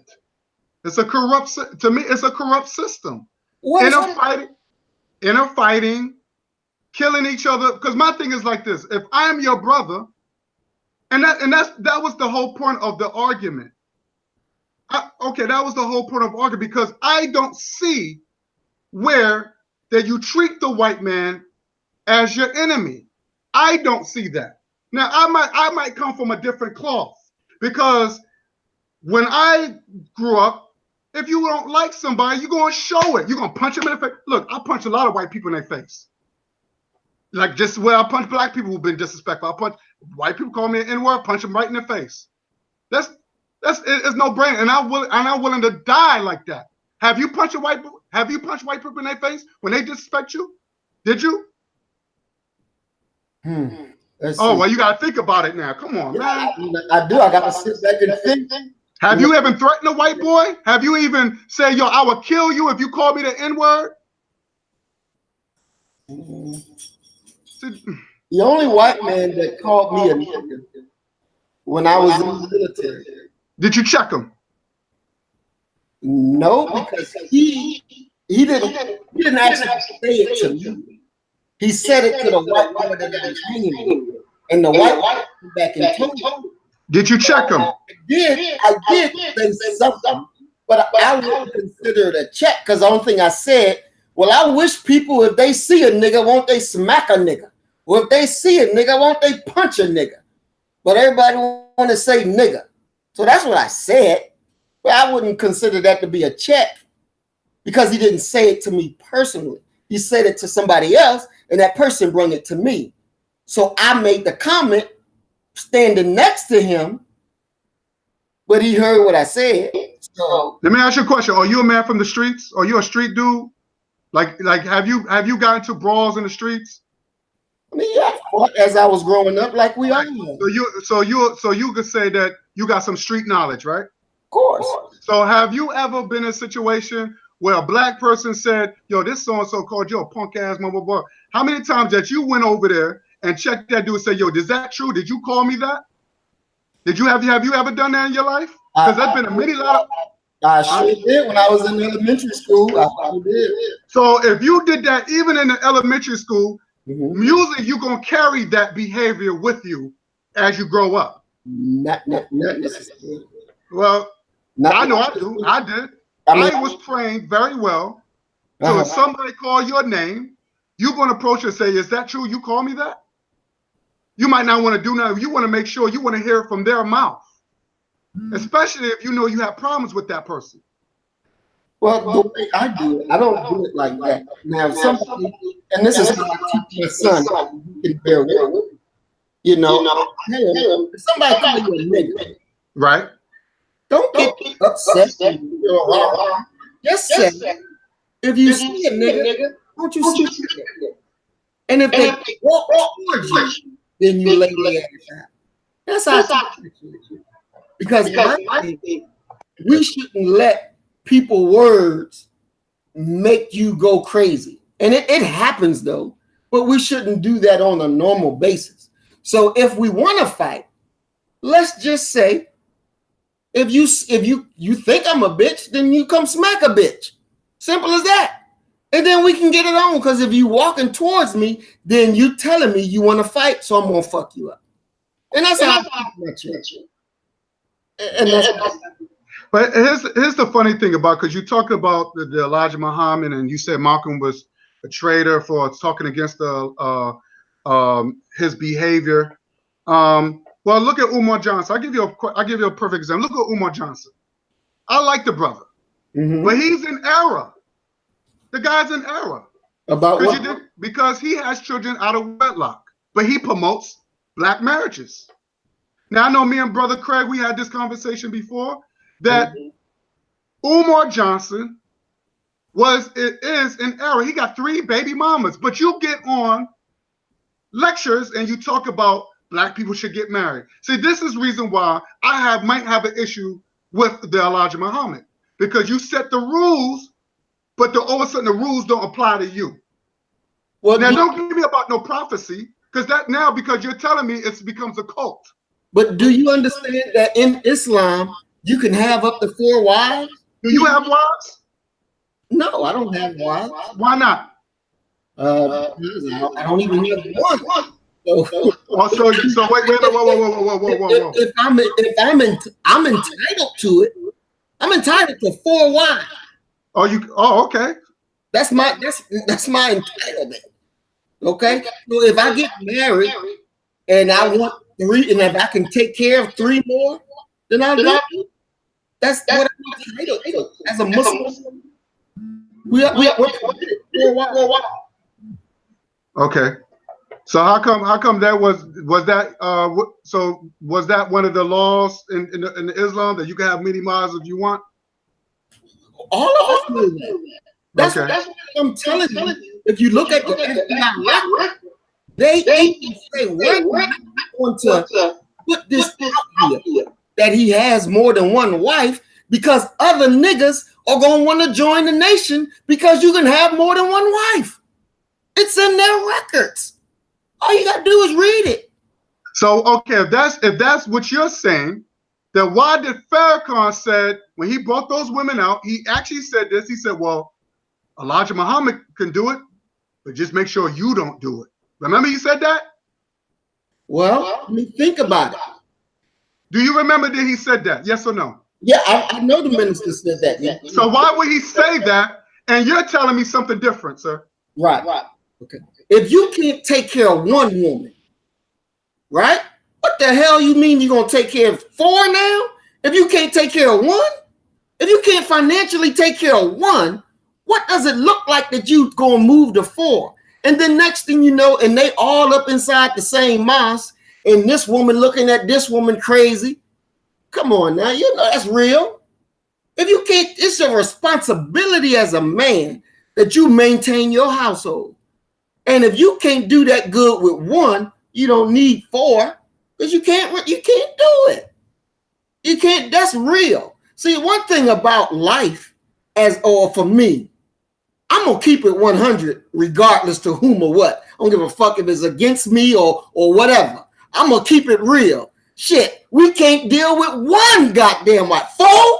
Shit, it'll drive us fucking crazy. Shit. So let me ask you a question. If that's the case, we can go back. Polygamy is a really old African tradition. Yes. And you know, a lot of African leaders had wives and they worked, right? Some of them was gathering food and stuff like that. Now our women can work now. We're not. This is not the 1950s and 60s where women staying home and cook. Right. I believe my sisters should get educated. They should have a job and bring home the bacon. So it becomes an economic power system. Now, and that's another thing too. So you have an economic benefits having more than 1 wife. Second of all, it'll keep you from cheating. It does. I won't put up with that shit.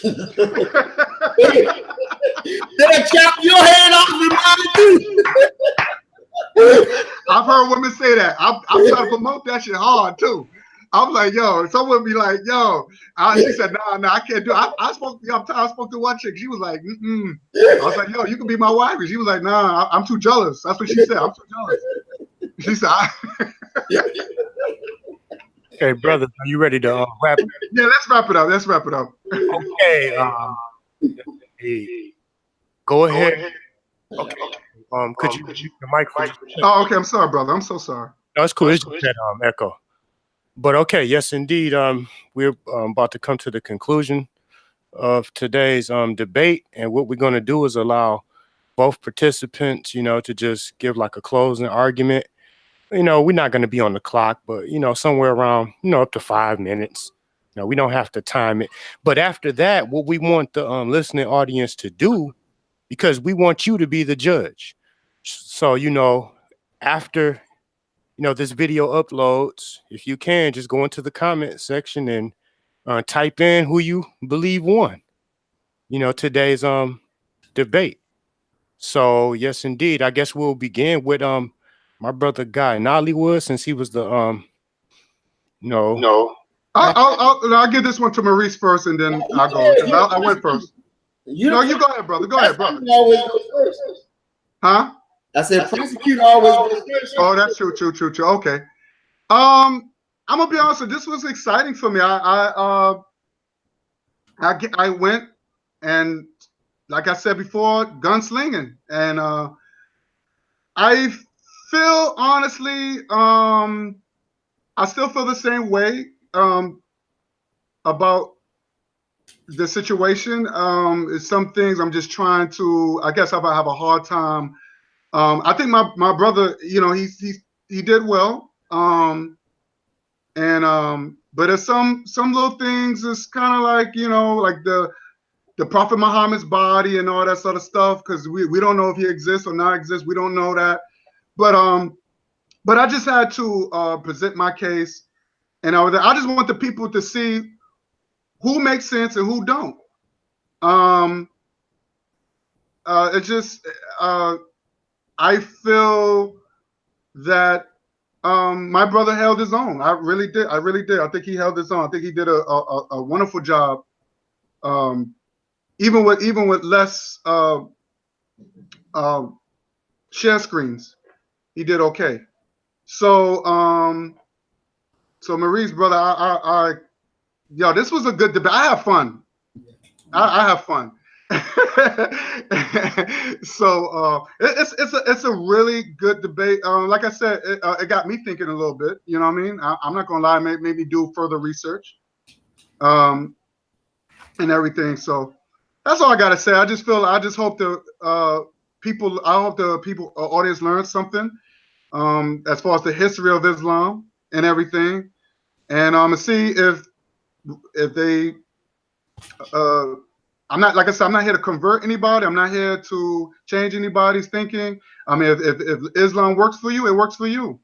As long as you do right for the people, as long as it don't cost, as long as you don't get into the physical harming people and all that. I disagree with that. I always believe in doing the picture that I show of ancient Kemet. We already know who the enemy is. There's no mercy. There's no smiling. There's none of that shit, man. I mean, that I just feel that strong. This is something I've been raised from my mother. My mother's RBG, and this is something from the Black Panthers, and we saw we saw all that. So there's no mercy, and like I said, I believe what my brother Marcus Garvey, the Honorable Marcus Garvey said. He said, you give respect when people, if people, he says something, if you give respect, if people give respect to you too. I'm just paraphrasing, but basically, if somebody show you respect, you show respect back. There's nothing wrong with that.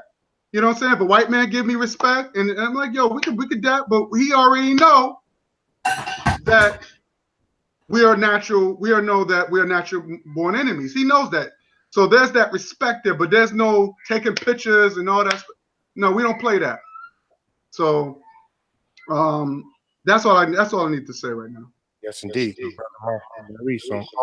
Could you mute your mic? I'm sorry, brother. All right. Yes, sir. Thank you. And I say this was a very good debate. And I really don't call it a debate. I like to call it a fireside chat. Our brother Guy did a very good job. Very, very good. I said he was going to throw everything, even the kitchen sink and the concrete. He did a very good job. One thing that I also want to say is that, I'm thankful for the Nation of Islam, because it was the Nation of Islam that made me who I am. And without the influence of the Nation of Islam, where would we be as a people? Everybody may not be in, all of our people may not be in the Nation of Islam, but some segment of the teachings of the Nation of Islam is in all of our people. We just have to make sure that, we go and we awaken our people to do the things that need to be done. There's a lot of propaganda that's out there about the Nation of Islam because the enemy don't want you to have any honor for the wisdom of the Nation of Islam. The history of Malcolm X, it is a sad history. And I know that we all, including Malcolm, if it could be done over again, would be. And if you listen to his daughter, and I wanted to have that one played, but his daughter, when the dude on Vlad TV did the interview with her, and you can hear her very succinctly say who killed her father, and she goes right to the government. And she lays it out to things that, a lot of people don't even know about the killing of Malcolm X. And, there was a great debate. It was a great conversation, and I hope it does good. And, our brother did good, did an excellent job holding his own. And I enjoyed it. I enjoyed it. So I thank you all. And, any other issue. And I want people to make sure that they understand as well that the Honorable Elijah Muhammad loved Marcus Mosiah Garvey. And he never taught us anything negative about Marcus Mosiah Garvey. Neither did the Honorable Minister Farrakhan. I love the Honorable Marcus Mosiah Garvey. And just as I have defended Minister Farrakhan on several occasions, I have did the same for Marcus Mosiah Garvey, because he was the forerunner for the Honorable Elijah Muhammad. And I rest my mic. Yes, indeed. So yes, sir. It's been a good discussion. So to all the listening audience, if you could please, after this video uploads, go into the comment section and cast your vote, because we're gonna let the people decide, like, whose story makes more sense, just based off of the evidence that was provided today. So we'll let the people decide, which direction they want to go in. So, peace to the listening audience, peace to my brother, Guy Nollywood, my brother Maurice Muhammad, all of the wonderful and beautiful, brothers and sisters that stopped by, to listen, to two brothers hash it out or whatever, but it's all done out of love. So until next time, we'll be back at y'all again, next Saturday. We'll bring something, else to the table to discuss. So until then, peace. Peace. Peace, y'all.